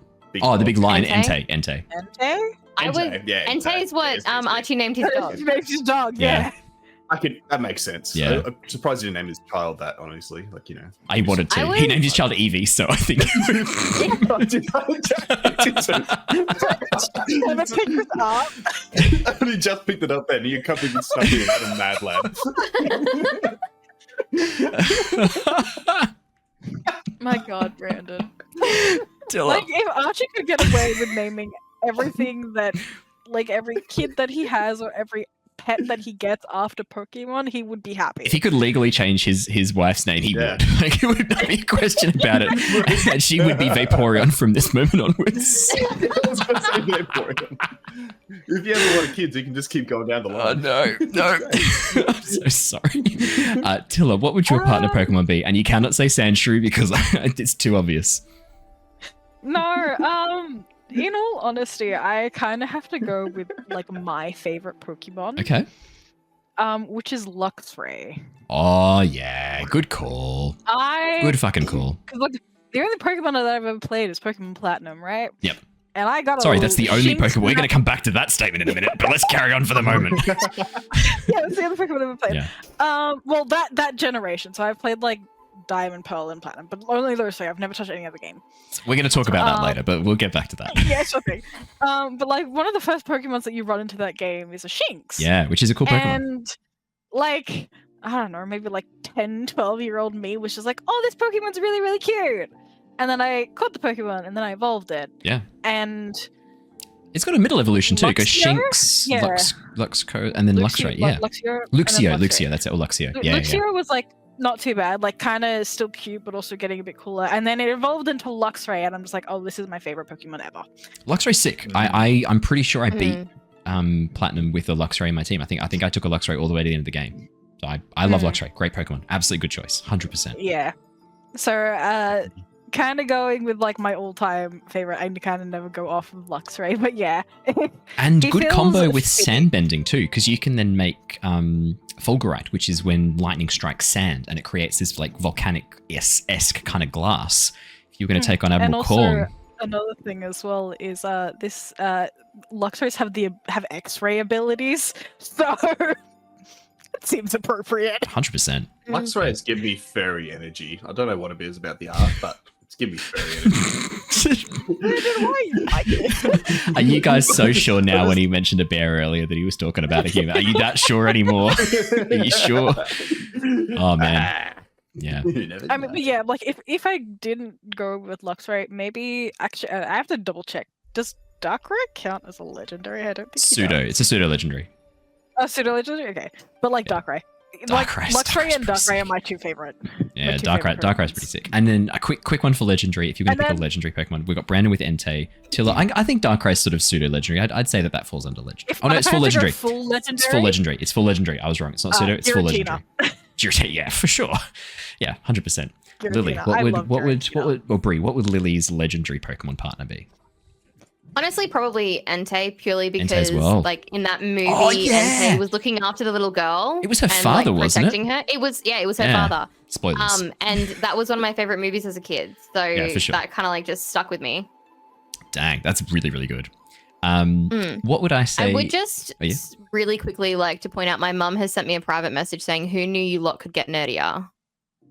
I mean, we play Avatar Legends and record it for the internet. I don't think tonight is where we've gone below the bar. I think we live.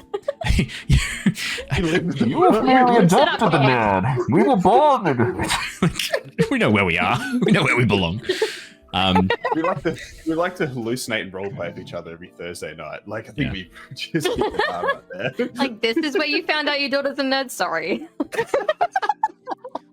Welcome to Yeah. the last 30 years of my life, Mom.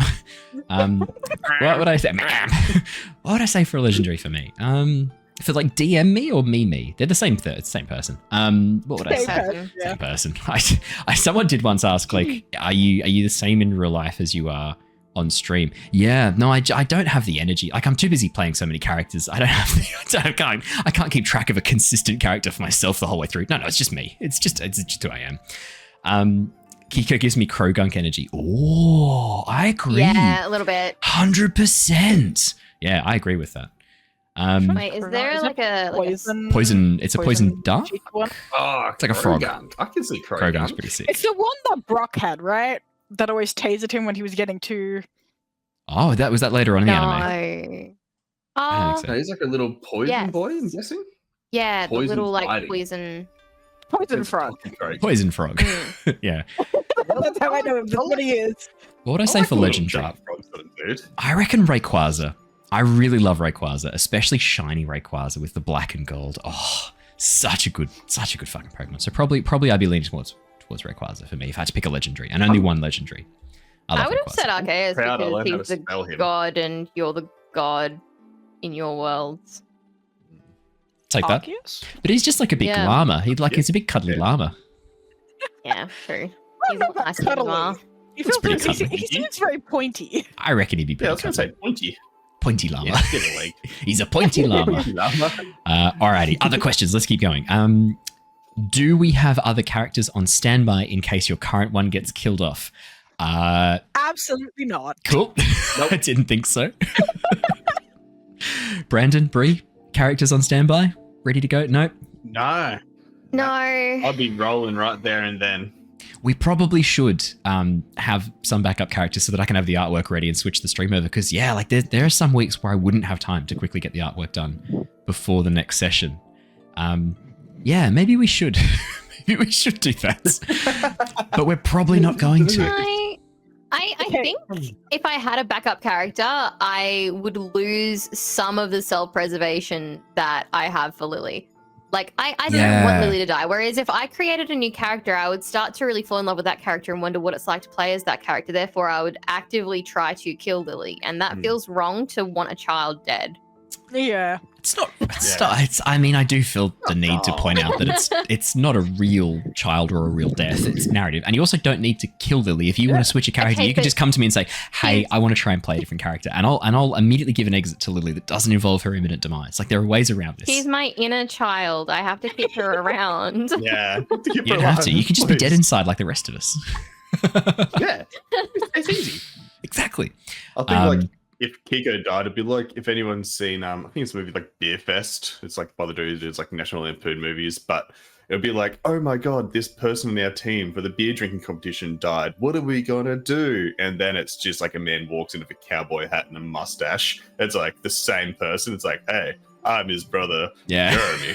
It's like Yeah. we're the same person So- every single way, and I can drink a lot of beer. It's funny you bring that it's up. Like nothing changed. So Instead of Dave, Keeko, you'd be Hiko. Hiko. Yeah, I was gonna exactly. say. G- So Dave Keeko. obviously played in our Avatar Members of War. Dave has a bit of a habit in his D&D characters with always going with the Ari name base. So Harry, Barry, Larry, like he's consistently called his characters, and they've not had anything else alike apart from the first name. So it's almost like the anti-version of that, where he's playing like the same name each time with a very, very different character. And I don't know why he does it. And now he's like set up this precedent that, because he's playing a rabbit folk, a Harangon, that all of his brothers and sisters are named in the same convention. And like he's also dropped that he has like 50 to 60 brothers and sisters. So I'm going to have to, at some point in this campaign, I know there's not enough letters. I don't know if you've noticed, but 50 to 60 people, the English alphabet's kind of limited below 30. Like we've not got a lot of like Shari, Chari, Shachari, and start like Babari. Yeah. This is Barry and Babari and Babari. Like we're ready to go. Yeah. That's awesome. Babari. I'm gonna have to come up with something. Fuck you, Dave. Absolutely unbelievable. Bree, what do you envision Lilly to be like in, say, 30, 40 years? Dead. Alrighty, next question. That was so immediate. That was from Mike. What, Mike? That's your question answered. Dead is the answer for No. 400 on the board, and that is 400 points. Yeah. Me. Is that- And No, Bree's mum has said me. Like the lifestyle, or is that just like the times they're in Avatar? Like, is it like the Middle Ages where you don't live past 30? Like, is this what's going on here? Well, Kyoshi lives to like 200 plus, so Yeah. that rule doesn't apply to everyone. Yeah. I would say that she would essentially be in the same position that Tomoko is in now, where she Yeah. is working for that Assassin's Guild and actively training and recruiting more young people like herself. Yeah. And potentially trying to get in and save them from situations before they end up how she did as a child, where they're homeless, on the run, putting themselves in danger constantly. She would identify them. She would make it her mission to identify them in orphanages and things like that and take them out of that situation and train them as little assassins, because she's a little bit psychotic. I think that's where she would be. I would love to say she'd be like a politician or like the Mad Queen of the Earth Kingdom or something like that, but no, I think genuinely she would be assassin. She'd be joining Tomoko. Yeah. She's I already see. going down that path now, so Yeah. it wouldn't be much of a stretch to say that she actually takes on those teachings and then leads her life into that. Yeah. No, I like that. That works out really nicely.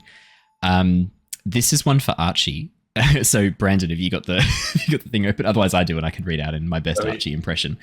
How soon? You can do the Archie one. How soon do you think Ted will turn his back on the Airbender monk ways like his brother? I believe the answer that Archie gave was, let me find it. I think he said never. No, he didn't. I reckon after he goes back to the Air Temple might be the end. Homeless? I think dead. So I guess he thinks he's also going to be dead. Brandon, do you think that Keeko... Which is pretty I brilliant. think the homeless, I think dead was an answer to a different question. Oh, where would your character be? Oh yeah, we'll do that question next then. Yeah. Brandon, do you think that Keeko regrets joining the Fifth Nation, or was it a good learning experience for him? I think he liked it for the time that it was in. Like, it was all good fun and you're fighting for a good cause and all that sort of stuff. But I think if there's anything he probably didn't love, is like what it turned into towards the end. That's probably when it was like didn't love that part. Like, how are you meant to know when you're meant to get out? Like, if you're like boiling a frog sort of situation, like you don't know the danger you're in until it gets too late. I feel like it was that sort of situation. So it was all good fun. Until it wasn't. Until it wasn't. I think that makes sense. This is a question for everyone. Where would your characters be if you hadn't been sucked into Kyoshi's business? This is a question from Foxtrot. So if you hadn't answered the call... Fighting the law. Breaking the law. No, I was like hiding from the law. Hiding from the law. Well. Yeah, you'd be with the pirates in Chameleon Bay, like hiding out, dreaming of the good times, and yeah. Yar. Yar. Yar, har, fiddle-dee-dee. I feel like Tilla's is just very basic, but she just go back to the Oasis and continue being Hunting a bounty bounties. hunter. Sheriff. Yeah. Yeah, eventually following in the footsteps of her father and taking over the Siwong Oasis in terms of the law department. Yeah. Lilly. I think Dead. Well, I think In a mountain. No. Yeah, Lilly ended up joining the group and being with Rangi not so much because she answered Kyoshi's call, but because she was kind of in the area. So I reckon she probably would have traveled around a bit, maybe found the group of Yellownecks and managed to integrate herself into that group and actually have joined them. Yeah, shit. Like if she had managed to stumble upon them by being in the same kind of areas where they were, I think exactly how that episode played out, where she kind of integrated herself in, she would have done that still, and she wouldn't have had any way of getting out, and she wouldn't have wanted a way out. She would have just joined them. Yeah, for sure. I would like to think that Tomoko would have found her later on and still tried to recruit her, in which case she would have defected into whatever Tomoko is part of. But I would say she's a Yellowneck. So Tomoko had Lilly on her radar after she heard about what happened at the tea house. So yeah, you were already on Tomoko's radar before that. So yes. Yeah. So it would have probably been join the Yellownecks, and then when Tomoko eventually showed up, be like, you know what, that sounds like more fun, and then probably joined up with Tomoko then and there if it was a possibility. With you joining the Yellownecks, would Tomoko have actually approached you and offered you a position with the Assassins? Actually, probably not. Hard to say. Probably not. Yeah, maybe not. It would depend on if she thought that I was young and impressionable and being taken advantage by them. Yeah, she probably would. And I think in that case, how it came down to. Yeah, in that case, she would have been more likely to get you out. Yeah, for sure. She probably would have kept an eye on me for a little bit and seen like how much I fed into the Yellowneck stuff, and then based on however that went would be where that goes. Yeah. And then Andrew answered this question. Homeless. Oh no, that was Bree. You said homeless. All of us would be homeless. Then, which I find quite funny. Then Archie responded, I reckon. I would. Homeless, I think dead. And then Andrew said, traveling, I guess, wandering around doing odd jobs, trying to find a way to get let back into the air temple. Yeah, for sure. For Andrew, for Jedd, I think trying to find a way to redeem himself in the eyes of the monks. Oh, that's some good ASMR.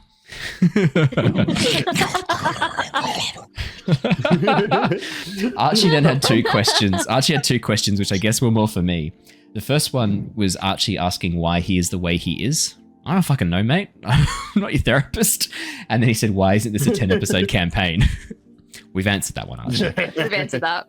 It is, but it's just like split in quarters each episode. And then he asked me a really asshole question, which I did try to wriggle out of at first, but I do feel like I should answer. He said, out of all of your children, who is your favorite? What he means by that is Embers of War or Legacy of Kyoshi. He wants to know which is my favorite. And I immediately responded with, fuck you. I can't answer that. There's no way I'm answering that.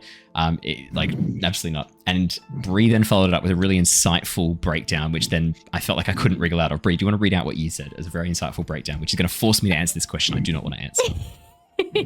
Absolutely. So I responded with... And that's all we have for time for tonight. Thank you so much, everybody. See you all next time. So I said we frame it a bit differently. Which one have you had the most fun with so far and why? It could be because of different mechanics we've used, different eras. I don't know why I always say that wrong. Different NPCs, different group composition, like having one of each nation versus not having fire represented this time, etc. Yeah. Look, it's a really tough question. But obviously both, but for different reasons. So one of the things I really liked about Ember was, with Embers of War, is I'd gone into a lot of detail, creating this very intricate political intrigue style campaign. I hadn't gone to too much effort determining the story, but I'd gone to a lot of effort in the background with the characters, with what was kind of happening with the Earth Nation, and kind of envisaging how the characters might fit in with that. We very promptly threw that in the dust and went down this whole spirits thing, which was so much fun. And frankly, better than what I had with the political intrigue stuff. It was. And we know it was better because that's what the players wanted to do. And that's immediately that's what they wanted to do. And so that's always going to be a real highlight for me, is like just this sudden moment having to really pivot into a completely different standard. And like there was 2 episodes where I'm like, fuck am I going to do with these people now? Like they've made a wish with this thing. He's asked for something super vague, like to undo a past event. What am I going to do with this? Like how do I approach this? And the problem was as well, like I described in the moment exactly what happened with the wish. So I then had to fit in with what I'd on the fly said in that moment. So Embers is always going to be really fun for that reason, like the chaos of that, and then having to pivot into this completely different campaign. Obviously, the Ember Island players is always a fucking highlight, and we haven't had our Ember Island players session in Legacy of Kyoshi yet. For all of you who are worried, of course we're having an Ember Island players session. It's the best idea I've ever had in my life. I peaked at that moment when I came up with the structure of the Ember Island players episode, when I had them play each other. That was it. I have never and will never have a better idea than that. So obviously I'm going to do it every single time we have any Avatar Legends style campaign. So we will absolutely be doing another Ember Island players campaign. When will we do it? I'm thinking at the end of this campaign as the epilogue, I think will be very funny. I think it'll be very entertaining. Rather than having it partway through or just before the climax, I think in this one, it's going to be much more funny if we save it for the very end and then have all of you as a way of kind of reminiscing about what events transpired during the campaign. I think that'll be really, really funny. So we'll probably do our Ember Island players then.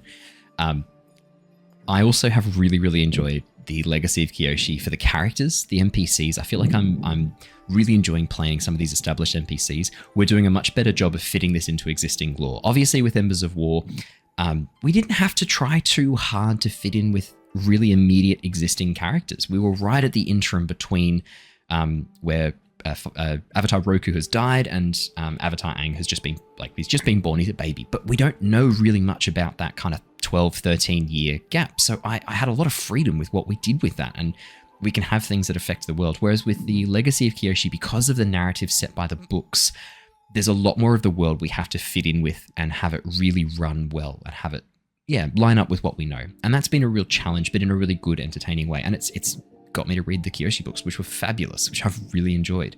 So yeah, I'd say obviously both campaigns I have really fucking loved. I'm not going to pick a favorite. I'm not going to pick a favorite child. And if Archie genuinely thought I was going to pick a favorite child tonight out of the two campaigns, he's a fucking idiot. Like, absolutely not. I really, they're both obviously really special to me in different ways. And I've really enjoyed both. But I think when we have our Ember Island players for the Legacy Kyoshi, I'm going to share this because obviously if you're here tonight joining us for this Q&A special, it likely means that you're either a very, very long time fan of the series, and I want to reward you for your amazing dedication in getting us to 1.5 thousand subscribers. I am considering having one of the players play Kyoshi for a bit. That could be fun. Which could be very fun. Oh, that'd be such or chaos. play the actor Kyoshi, play the Ember Island players version of Kyoshi. So okay. I was just like, you want to give that power to one of us? Oh god, no. Remember, it's Ember Island players. Like you've got streamers stuffed up your sleeves for bending. Like, let's not get too carried away. So yeah, I really, really thought that could be a lot of fun. And I have it down to 2 people. And I think what I'm going to do is on the night, I'm going to roll for it and we're going to see who gets it. So all of you, you'll before the session, on the night, I'm going to tell you who you're playing as, the opposite versions of you. I'm not going to give you any prep because it's way more fun if you don't have prep. You get to just do it chaotically.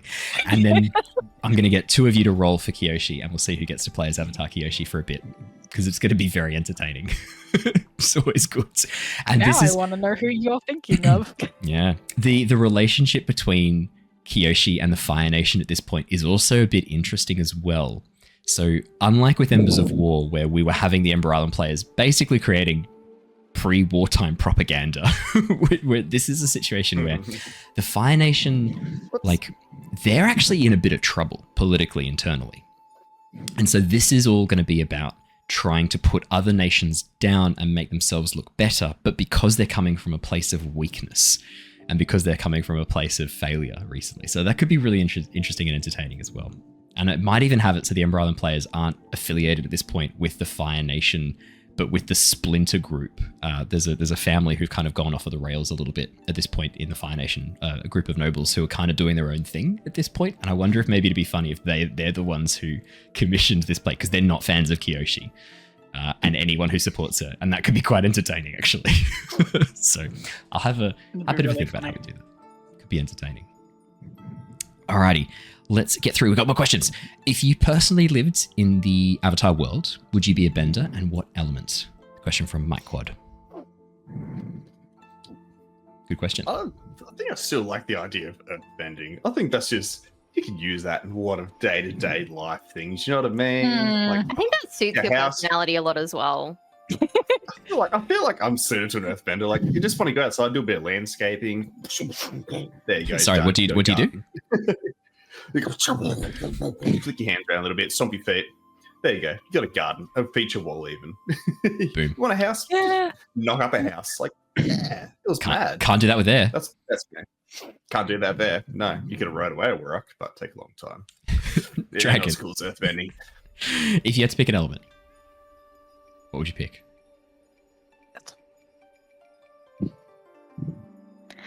Yeah, I'd probably also go with. Also go with Earth. I was not expecting such strong support for Earth tonight. Choice. Lilly, like Bree's gonna fucking throw me a corner here and be like, Earth bending all the way, brother. Yeah. But like, I'm just thinking of it in like kind of like a practical aspect of as well. Like, I also don't know if anyone in the chat or anything knows. I absolutely know nothing about Avatar, by the way. Like when Owen pitched to me, "Hey, do you want to be part of this campaign that we're doing?" and related to the story of Avatar, I'm just like, sure. By the way, I know nothing, and I mean nothing about Avatar. So I'm He was like, like, I am "What's the going in truth this completely blind with no concept of how anything works. But you've now had like a That's couple of very months to watch Avatar: The Last Airbender. How's that going? Bold of you to I didn't assume you'd watched it. I assumed you'd had time to watch it, which I know is probably true. Is that fair? No. No. Okay, fair enough. Fair enough. Bree. No, I'm working 2 jobs, man. I have free time. As cool as I think earthbending is, like I work in construction, so like earthbending has so many practical uses that like I could use in my industry. You are the construction company. Just yourself. Yeah. Like you're good to go. Basically. You need a tower No, here? Fucking let's go. Foundations. I am would the like foundation. to think that I would be. Well, I'm not cool-headed enough to be an airbender. I would like to think that I could be a firebender, but I would probably be a waterbender, honestly. Oh, okay. Do you like the water? I think. Well, yeah. I was always like one of those kids that wanted to spend all the time in the pool all the time and that kind of thing. Like I love water. And I think that my personality type suits water better. I let a lot of things just kind of flow on. I'm very chill, go with the flow kind of person. And then if you piss me off, then there's a tsunami coming for your house. What a shame. It's Poseidon, literally fucking Poseidon. Yeah. Literally, yeah. Must have really pissed off because I live in the desert. What the fuck? And I think my mum would probably agree. Like, I would be a waterbender, and she would say it's because I'm a Cancer or something stupid like that. But yeah. Oh, the There you star go. She sign. can talk For Yeah, it took underwater. a second. There you go. Took a second. Fair enough. I think I'd probably be. I love the water too. I've specifically moved close to the beach because I love swimming. I do scuba diving. I do free diving. Probably water's one for me too. I probably think air would be really cool too. I'd love to be able to fly around on a glider, and I could also like using airbending, get under the water and hold my breath for a lot longer. Mm. I could do the cool things I want to do underwater with my airbending anyway. So yeah, I'd probably be either way. But I mean, look, it's got to be I don't think your waterbending. personality suits monk's lifestyle. No. No. Yeah. Because I'm also trying to think about like what encompasses each of the nations. Like what is their like Yeah. driving factors? What are Waterbender their for sure then. Yeah, waterbender's a lot more go with the flow, make it work, make it happen kind of thing. Or firebender because What I'm would hold literally more the air? dictator of this stream. I would have pegged you for firebender Really? because I would peg you Fire. as a little bit of a dictator, but also you would be leading the Ember Island players. Oh, for sure. Be the best fucking job. Yeah. All right, everybody, interested get about together. We're going to fuck over this nation today. Take your places.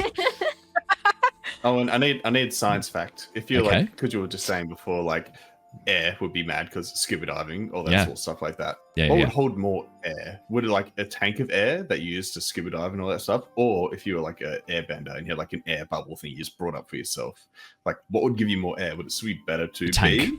Like because the you can tank because the bubble tank you air. can compress a lot more Mm. and then get the air at the atmosphere of pressure that you're at. So the reason the tank could be better is because on the surface you're only getting a little bit of the air. As you go deeper, you're taking on more and more because the air is more compressed, but it compresses inside the tank. Oh, sorry, let me rephrase. It's already compressed inside the tank, so it's not going to be affected. But if you've got an air bubble around you and then went down, that air bubble is going to get smaller and smaller and It's gonna smaller as you go compress down you. rapidly. Yeah. Like by the time you get to 10 meters deep, that's what 2-3 atmospheres of pressure. Like that's pretty excessive. Like that's a rush to try and like hold that air. Yeah. What Yeah, the physics? it's The all physics of crazy, water. man. The physics of water are fucking terrifying. Yeah. Right? Like What's 10 meters down, terrifying? it's like Yeah. So it's really got aliens. tons of water on you. This is a little bit of a side, but it is really relevant to what we're about to say. So aliens that are not necessarily carbon-based or from an atmosphere or a planet like ours would look at our planet and not assume life would be here because of the composition of our atmosphere and the amount of water we've got. So we assume that life is going to be like us. Oxygen is one of the most corrosive elements on the periodic table. It is combustible. It strips electrons from almost every other element. Any alien that is examining our atmosphere would look at the oxygen and go, "What? They're not fucking breathing fire." As if there's anyone living there. Like the reason we die and our DNA degrades is not just copying errors. It's because we oxidize. The oxygen we're breathing is killing us. It just takes 90 years to do it. Like, yeah. Yeah, I read that fact somewhere, and I'm just like, oh, that's a thought that I didn't need to have. So, but thanks. One of the reasons we I'm might just have not breathing as much. Okay. So it could be one of the reasons why we've struggled to find life outside of our planet is because we're looking for life like us, and we're fucking insane. How our biology works is nuts from a chemical perspective. Like, yeah, oxygen destroys metal. It strips electrons from it and destroys it very quickly. And water speeds up that process like a catalyst. That's what rust is. It's literally the oxygen in the water destroying that metal piece by piece. We breathe that and drink that stuff. It's terrifying. Like, it's really funny. But like, if you look at it from a chemical perspective, literally shit like oxidized. we're like, yeah, atoms. yeah, it's really funny. So, just a fun aside. Yeah, look, 5 minutes. It's so badass. I don't know if I agree with being called a Universe, dictator. Just think that about yourself. Yeah. Okay, I've just done a BuzzFeed quiz and it said Water Tribe. Hey, there you go. That was a quick BuzzFeed quiz. Normally they're like 6 or 7 hours long. They're like pages and pages of inane questions that don't really have anything to do with the topic you're examining, and then you get an answer at the end that justifies how you already felt. And you go, yeah. Sorry, BuzzFeed. You're like, wait, I mean, INFJ? I did the wrong test. What? This test is broken. Alrighty, this is one from Tricking. This is in reference to the Pure Chaos episode, which I think I very aptly named. That was our last week's session, or the session before. What would have happened if Ted and Jedd hadn't been given advantage by chat? Now, I think that's in reference to their attempts to try and get away from danger in this case. Ted trying to escape the army, and then Jedd trying to save, not dying. Yeah, He would have if he didn't have advantage, he would have got captured, and we'd have to try and save him. Like, he just would have been captured, and that would have been a rigmarole. In that instance, probably Ted would have been captured, but I feel like 100% Jedd would either be dead or in like the state where he is teetering between life and death. So I had damage planned out for the shards of glass and ice raining down. Looking at Andrew's health, looking at Jedd's health, it would have been a close thing.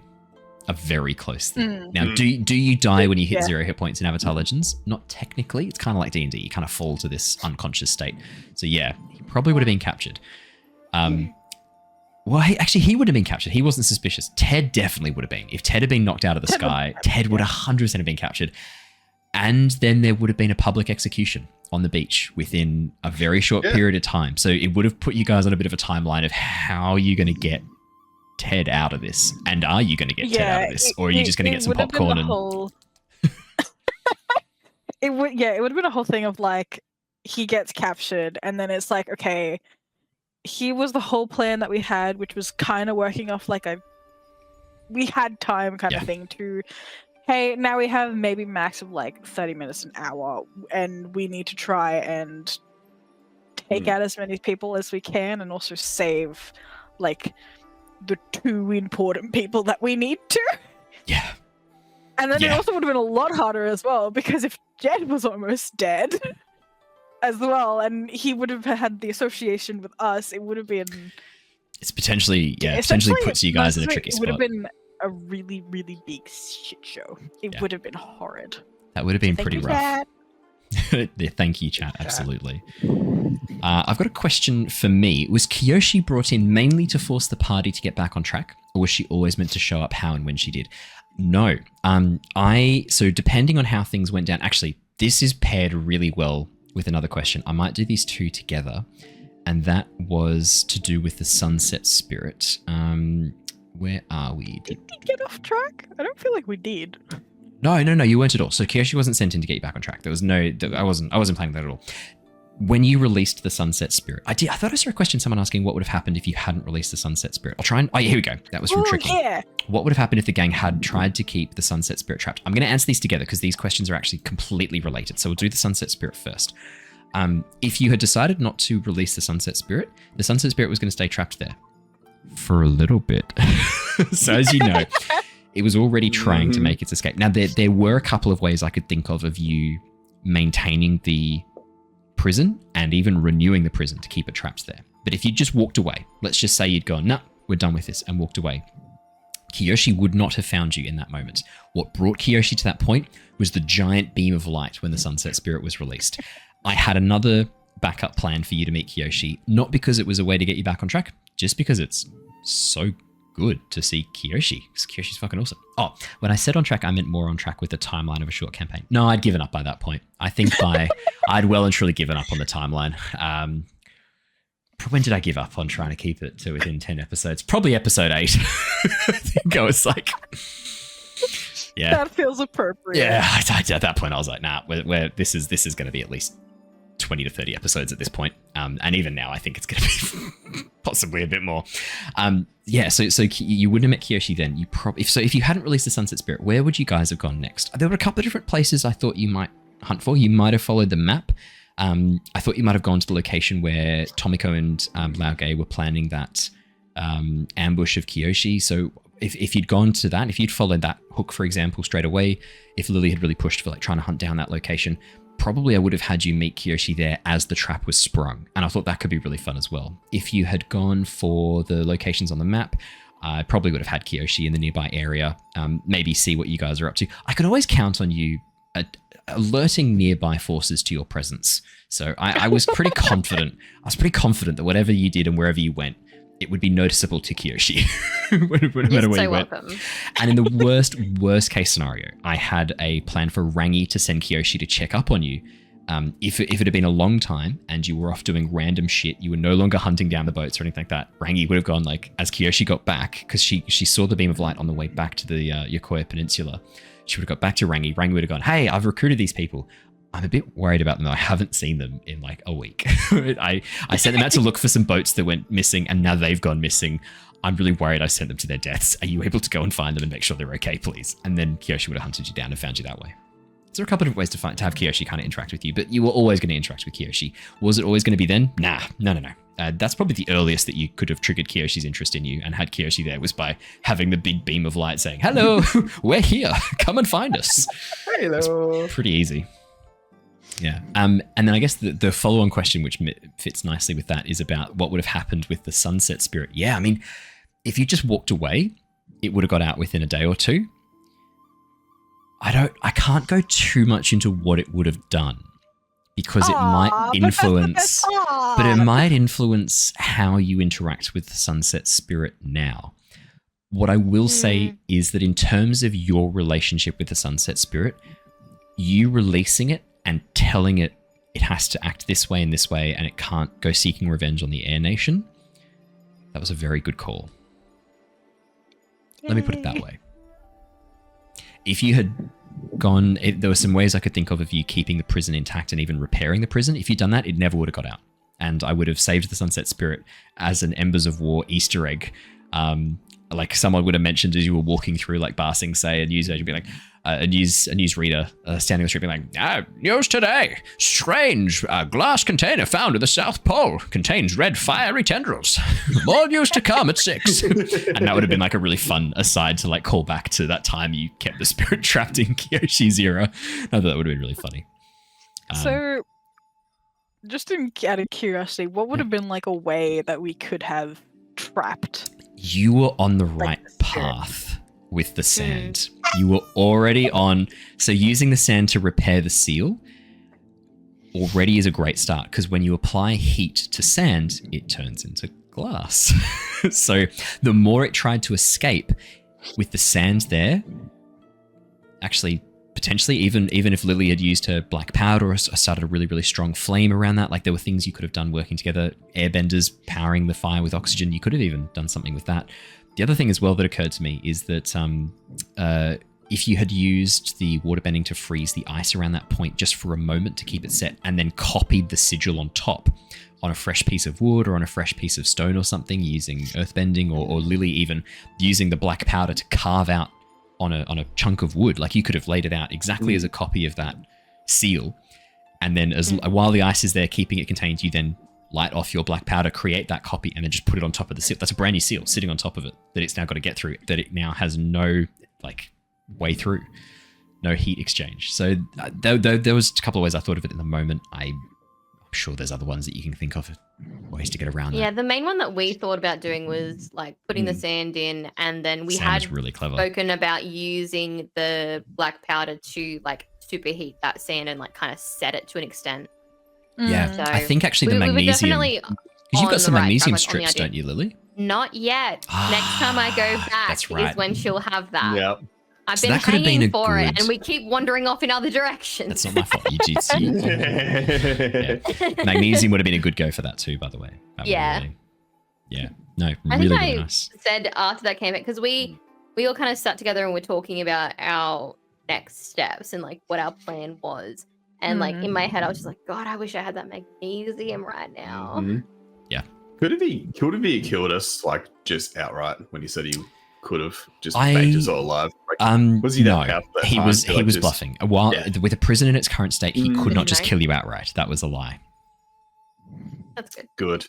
That was a good I threat, wouldn't- though. I'm That's not- a threat I didn't want to call the bluff on, though. I think That's you what know I said. me. I was like, there's no way There's that no Owen way. would have backed us into a corner that we can't just leave. Like, yes, it's going to That's have it. consequences later, but there's no way he just TPKs us this Something early into to the campaign keep because in we've gone past mind. 10 episodes. Something to keep in mind. My NPCs can and will lie to you. They will be mistaken. Mhm. Yeah. They will think things that are not necessarily true, that they've misheard or misunderstood. Like what the NPCs know is not necessarily factual. And that's one of my favorite things, is to give you someone who, Even like, if we do like an insight type thing, we're like, are they they seem to be lying telling the us? Like, truth.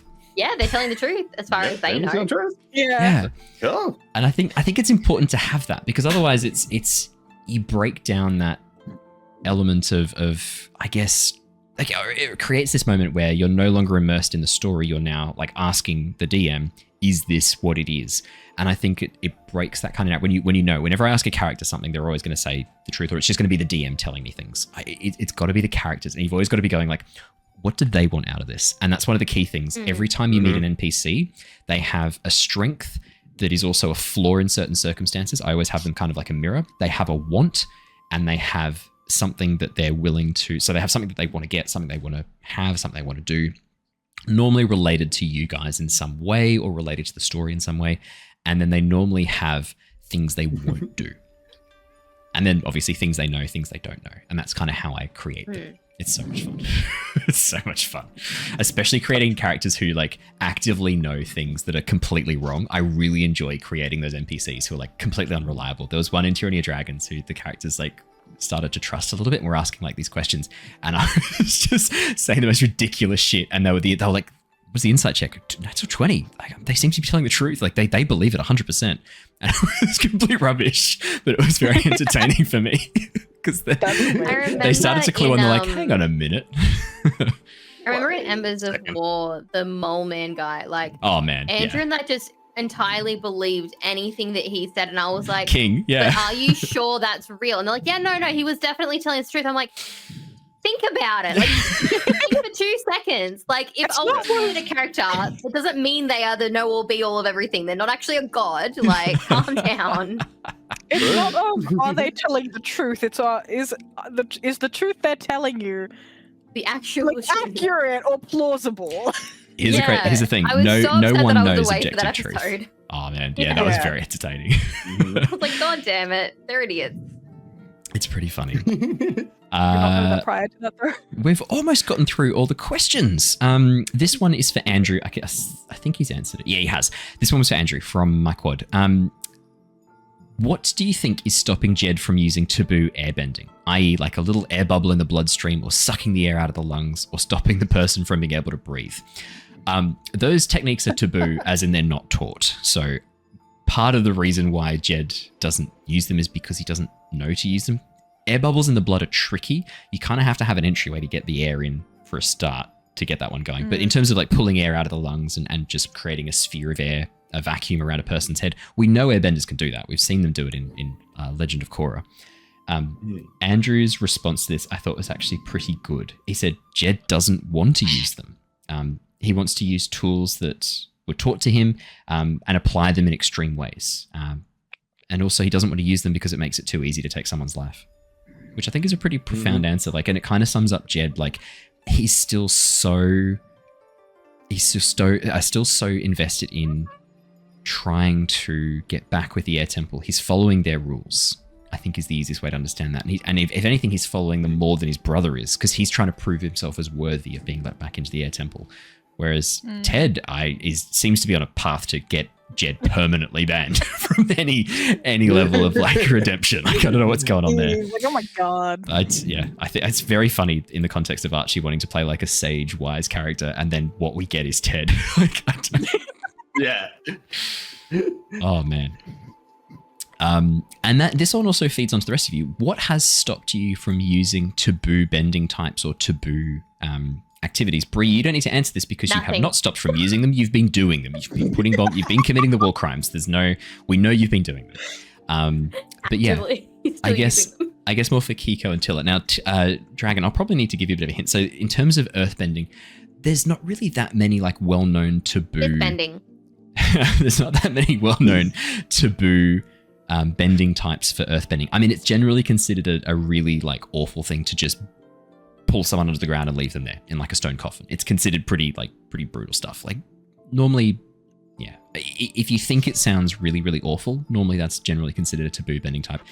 I mean, Tilla's a law enforcement officer. That's probably enough of a reason not to be. That's probably enough of a reason, yeah. Like, she was never brought up thinking that way. And also, her upbringing would have been like, these aren't great things to do. It's just very frowned upon to do these sort of things. Don't do them. Yeah, 100%. So she would have been like, on the thing of like, oh yeah, this is not a good thing to do, and anyone that does it should be frowned upon, kind of thing. Yeah. And Keeko, what has stopped you doing forbidden waterbending techniques? The ones that we're kind of thinking of are like putting water in someone's mouth and freezing it into ice around their nose and mouth. Like like it's very easy to think of ways that you could do bending to do horrible things to people. They're normally what we think of when we think of taboo bending types. Yeah, it's like stuff like that. Like, you can do it, I guess, but it's like if you're fighting and all sorts of stuff like that, like you just trying to get them away from you or just like incapacitate them. Like, unless you're going out there with the motive to kill and harm and maim, then why would you? You know what I mean? Like, unless it's some situation, it's like I'm going to torture some person, and you're like in the brink of like some ship, and then you're below, and you're just like, give me what I need to know, and you're just freezing their digits off one by one. Why does this sound like it actually happened to Keeko? Like, why does this sound like something he was privy to? Maybe it did. I don't know. I'm just hypothesizing. Hypothermia. There we go. That's hypothermia. Hypothesizing. Hypothesizing is the word you're looking for, but I like hypothermia. I like hypothermia as a stand-in for that. That's pretty entertaining. That's pretty funny. Oh my god! So your mum wrote, right? Oh my god! Yeah. So for context, Bree's mum has said, I think Lily's been very subdued until now. She could do way worse. Well, yeah. 100%. Of course she could. Good. It's very easy to think of awful things to do. Bombs. Players and Owen. Thanks, This Mum. one's from Tabs. Players and Owen. Next Avatar campaign, Season 2 of Embers of War or Kyoshi or a different timeline. Which would you prefer? Okay. That's a tricky question because I'm gonna do the one I prefer. I'm gonna pick the one. In this case, it's gonna be Season 2 of Embers of War. That is what we're planning to do next. But I guess if there is enough of an interest in a Avatar 1 series, like a really way back at the beginning of Bending, if there's a series you want to do far in the future, past Korra, or any of the other periods, there's loads of avatars. Bree, Dragon, Brandon? I am keen to continue on the Embers of War because that's kind of always what we had in place. We finished off Embers. We got, I think, maybe 2 years in, and then you were like, by the way, guys, this is going to be one part of a series. I do want to do like some smaller series in between those. So I think it's not so much would we rather do Season 2 of Embers of War, but what era would we like to explore after Season 2, before Season 3? What would we want our next interim campaign to look like? Yeah. If I'm invited back for that, I would like something after Korra.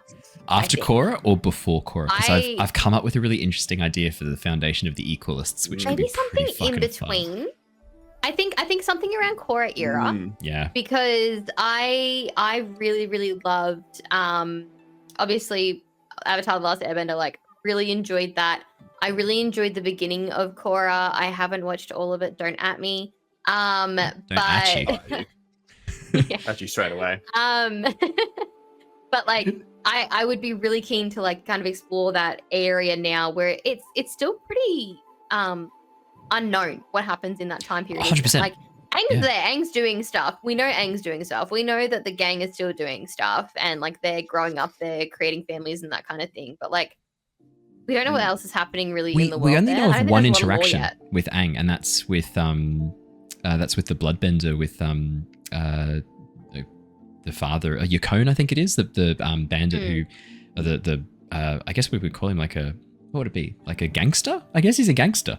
Yukon, the gangster who eventually becomes the father, or who is the father of Aman, the leader and founder of the Equalists. So, oh man, there's a lot of stuff Maybe we can do even there. something when Korra's like really young and she Yeah. hasn't really taken up the mantle yet or something like that. There's something about that time period that we 'Cause don't really she's know yet, but like 16 or 15 when technology she has moves to- advanced a lot. Yeah. I think Pretty. So we've got 15 years after Aang's death to play with. Like, there's a lot of period of time we can play with there. As much as I would love to see Aang show up and see you do that impression, I think it would be really cool to kind of see the world in between the two worlds that we know, because it's going to be a lot easier to kind of know 17. what is existing in the world at that time. Yeah, for See sure. Even those if you haven't power read the book. vacuums form. Like, you know, the Avatar's gone. What happens when that happens? Like, Yeah, well, that's then what all Embers these of War people- was all about. It's like, what happens now that, you know, Roku's dead? Like, what do we do now? Like, there's a massive power vacuum. That's why the political intrigue all stuff came up. Well, So briefly. why was meant to happen? Yeah, I guess. Exactly. Like, I think that was the main basis for how that campaign was supposed to be. But Oh, man, Yeah. for sure. And we've got two last quick questions. These ones are super easy and super quick, so I've saved hang them on, for the these end. guys didn't Oh. answer that question. Oh, I'm so sorry. Or is this me? That's true. I'm with you there.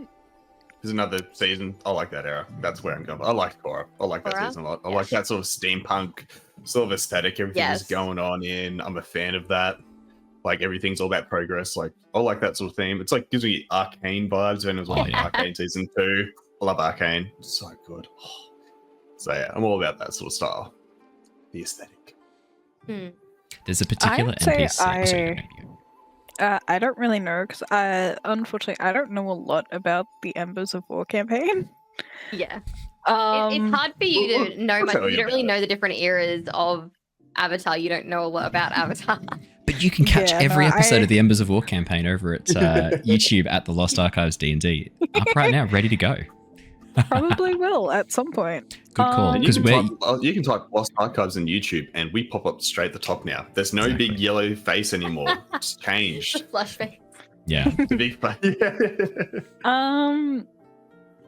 But like if we were talking about like doing another campaign, I would probably say something along the lines of like either in between eras, because that's where you get to be like the most free and like a story aspect, or like after all the errors that we know now, because then you can build it to how you would want. So if you want to see something like cool or interesting that you think would want, like you would want to explore, like that's something that you can actually do, because you don't have anything like prophesizing is the wrong word, but You've got like existing Yeah, law you that get you need what to I'm- fit into. Yeah. yeah. Yeah. You don't have like that barrier of like, oh, it needs to sort of end in a point where This picks up. We've got Law this makes existing sense. series. We need to fit in. Yeah, 100%. Like if you guys manage to like take down your cone in like a pre-Cora one, it's a bit awkward. 'Cause it's like, well, he has to have kids, or like somehow someone like cuts his dick off with like a water spear. And it's like, well, he's not having kids now. Like, yeah, that's a bad example. And also, like, no one can be in the YouTube comments telling us that we got the law wrong. Also true. That is doesn't it our own Because law? I'm making it up. doesn't happen that often, I gotta say. No, it doesn't. I do try my No. best to match in with the law, and I don't always get it right, but most of the time I'm able to kind of like skirt around it. We've got 2 last questions, one from Obscenities, one from Gar. The one from Obscenities, what would happen if the sunset spirit possessed someone? So we know from the Avatar 1 episodes in Legend of Korra that when a spirit possesses a human, they go through a physical transformation to match the spirit that possessed them, to kind of become a bit more like them. In the case of the sunset spirit, I think this would cause sections of their skin to like almost like take on this like burnt ashen-like appearance with like embers glowing underneath the skin, this like light glowing from within. It'd probably make them pretty resistant to fire. But yeah, there would be a physical transformation. In terms of a personality transformation, I don't know if I can share this yet. Are you telling me? Keep that to yourself. Are you telling me Hello. that they would not inherit any of the squiggly boyness at all? They would Well, probably have that's- to that's have what I was 2 gonna oh say. yeah, one of their arms would split into like 2 or 3 squiggly tentacles for sure. Yeah, no, you're right. One of the arms would like split I was- apart into like 3 tentacles, like Deoxys, like neutral form Deoxys. sure. That's better. Like my brain was thinking like skin slopping off and then it turns to tentacles or something like that. I went to Eldritch immediately. Also an option. Hey, look, Like we cosmic might horror. we might see this happen. I don't want to rule this out. This might happen in the series. Who knows? And the last question is for all of us.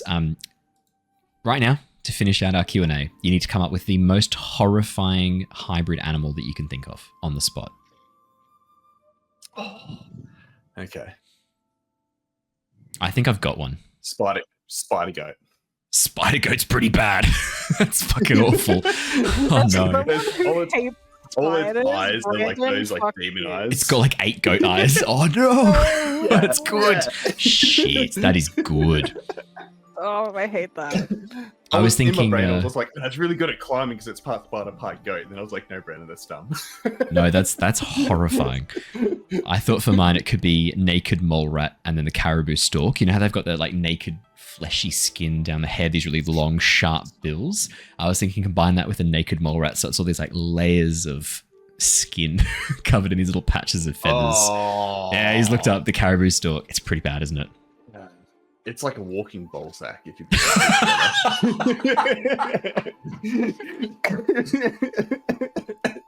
It's so much excess skin. I don't like it. Yes. I don't know. This is not something that I think of on a day-to-day basis. That's very fair. I have no thoughts right now. I'm trying to think of something. Or you can think of spider goat. Yeah, now that you've said that, that is like all my brain is like picturing, because I absolutely detest spiders with like a passion. I cannot stand them. So yeah, fuck you. Anytime, man. Great as. Bree, close this out. What's the most horrifying hybrid animal you can come up with? I think, like, I think a praying mantis Oh, good start. crossed with like, I don't know, like all I can think of is red panda. Oh, I think I can make that adorable. You could also Yeah, make it that's what I'm horrifying. thinking. I'm though. like, that's kind of cute, but also like imagine like a praying mantis essentially the same size as a red panda but sprouting fur. And with the red panda face that like splits into the mandibles. Yeah, this could be pretty bad actually. This could be pretty bad. Could be pretty bad. This could be really, really bad. Yeah. It's pretty bad. I couldn't get red panda out of my head, and I was like, I don't know anything terrifying to go with this because red pandas are just cute. They're really cute.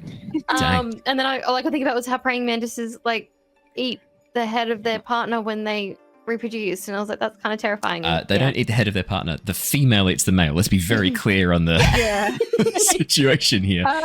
Boss. Something to live up to.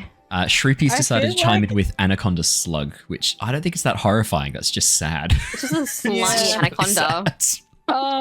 If I had to go with something, it would probably be like, probably a mix between like a blobfish. Oh, good start.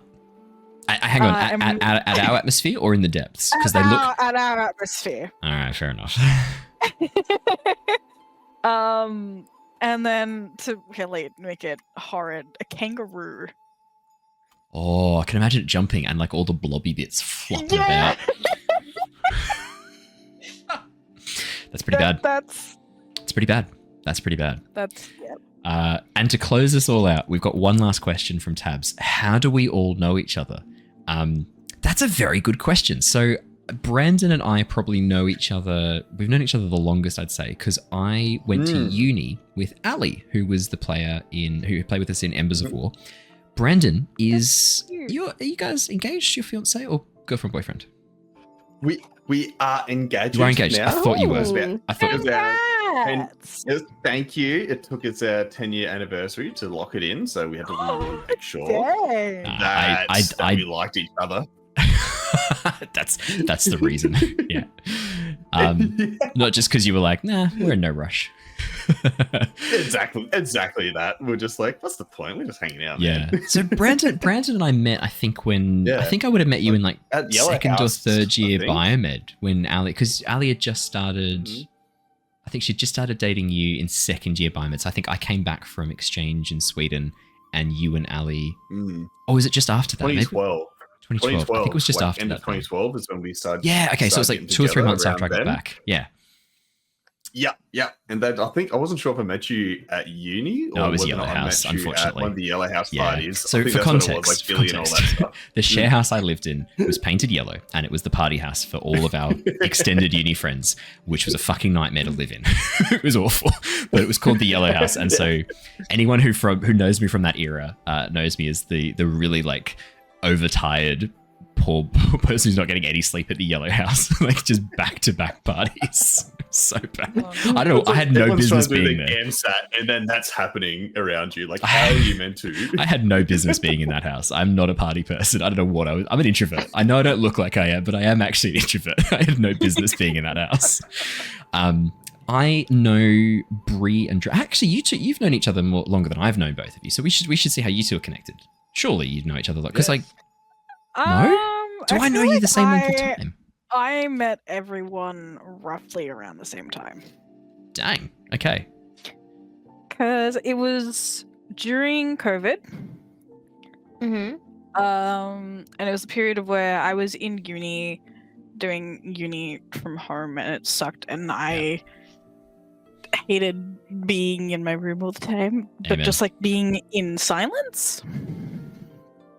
So I went to Twitch, and then I found someone who was streaming like at an appropriate time during the day in Australia, and they used to be friends with Archie.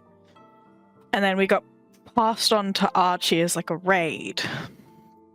And then just like handed over to Archie. It literally was. And then I don't remember like how it came to be, but like I ended up joining. It was the Discord, the lounge Discord, right? Yeah. And then I started hanging out with them, and then through something or other, I met Bree, who was like part of like another group, but also still part of this group. And then I think just by association, because I think it came up as like one of the stream alerts one time. in the Royal Lounge, like, hey, this person is streaming, and I think I just asked about it one time. Like, And who's this asshole who keeps saying he's lost his archives? Like, fucking find him, mate. You've been streaming for 2 years. You can find your bloody archives. How does it take you this long to find them? Yeah, I don't remember exactly, but I think it was through just like, oh, this stream thing, or maybe like Archie had just like mentioned, oh, this is like someone else that we know who does streaming, check them out, or something like that. And then we started playing some games together. Like Raft. What else did we do? We did Raft a bit. We did. Raft is the most that we've done because we keep going back to that damn game. We did a lot of Phasmophobia. I think I first met Bree in was it multiplayer Phasmophobia? We were doing one where it was no. Oh, I didn't play Phas. Oh, was it Darren who mostly played Phas? Nope. No. Who was it? Someone was in VR in Phas. Maybe it was. Oh, definitely not VR. No, okay. So there was one person who was in VR, and like I remember this very distinctly.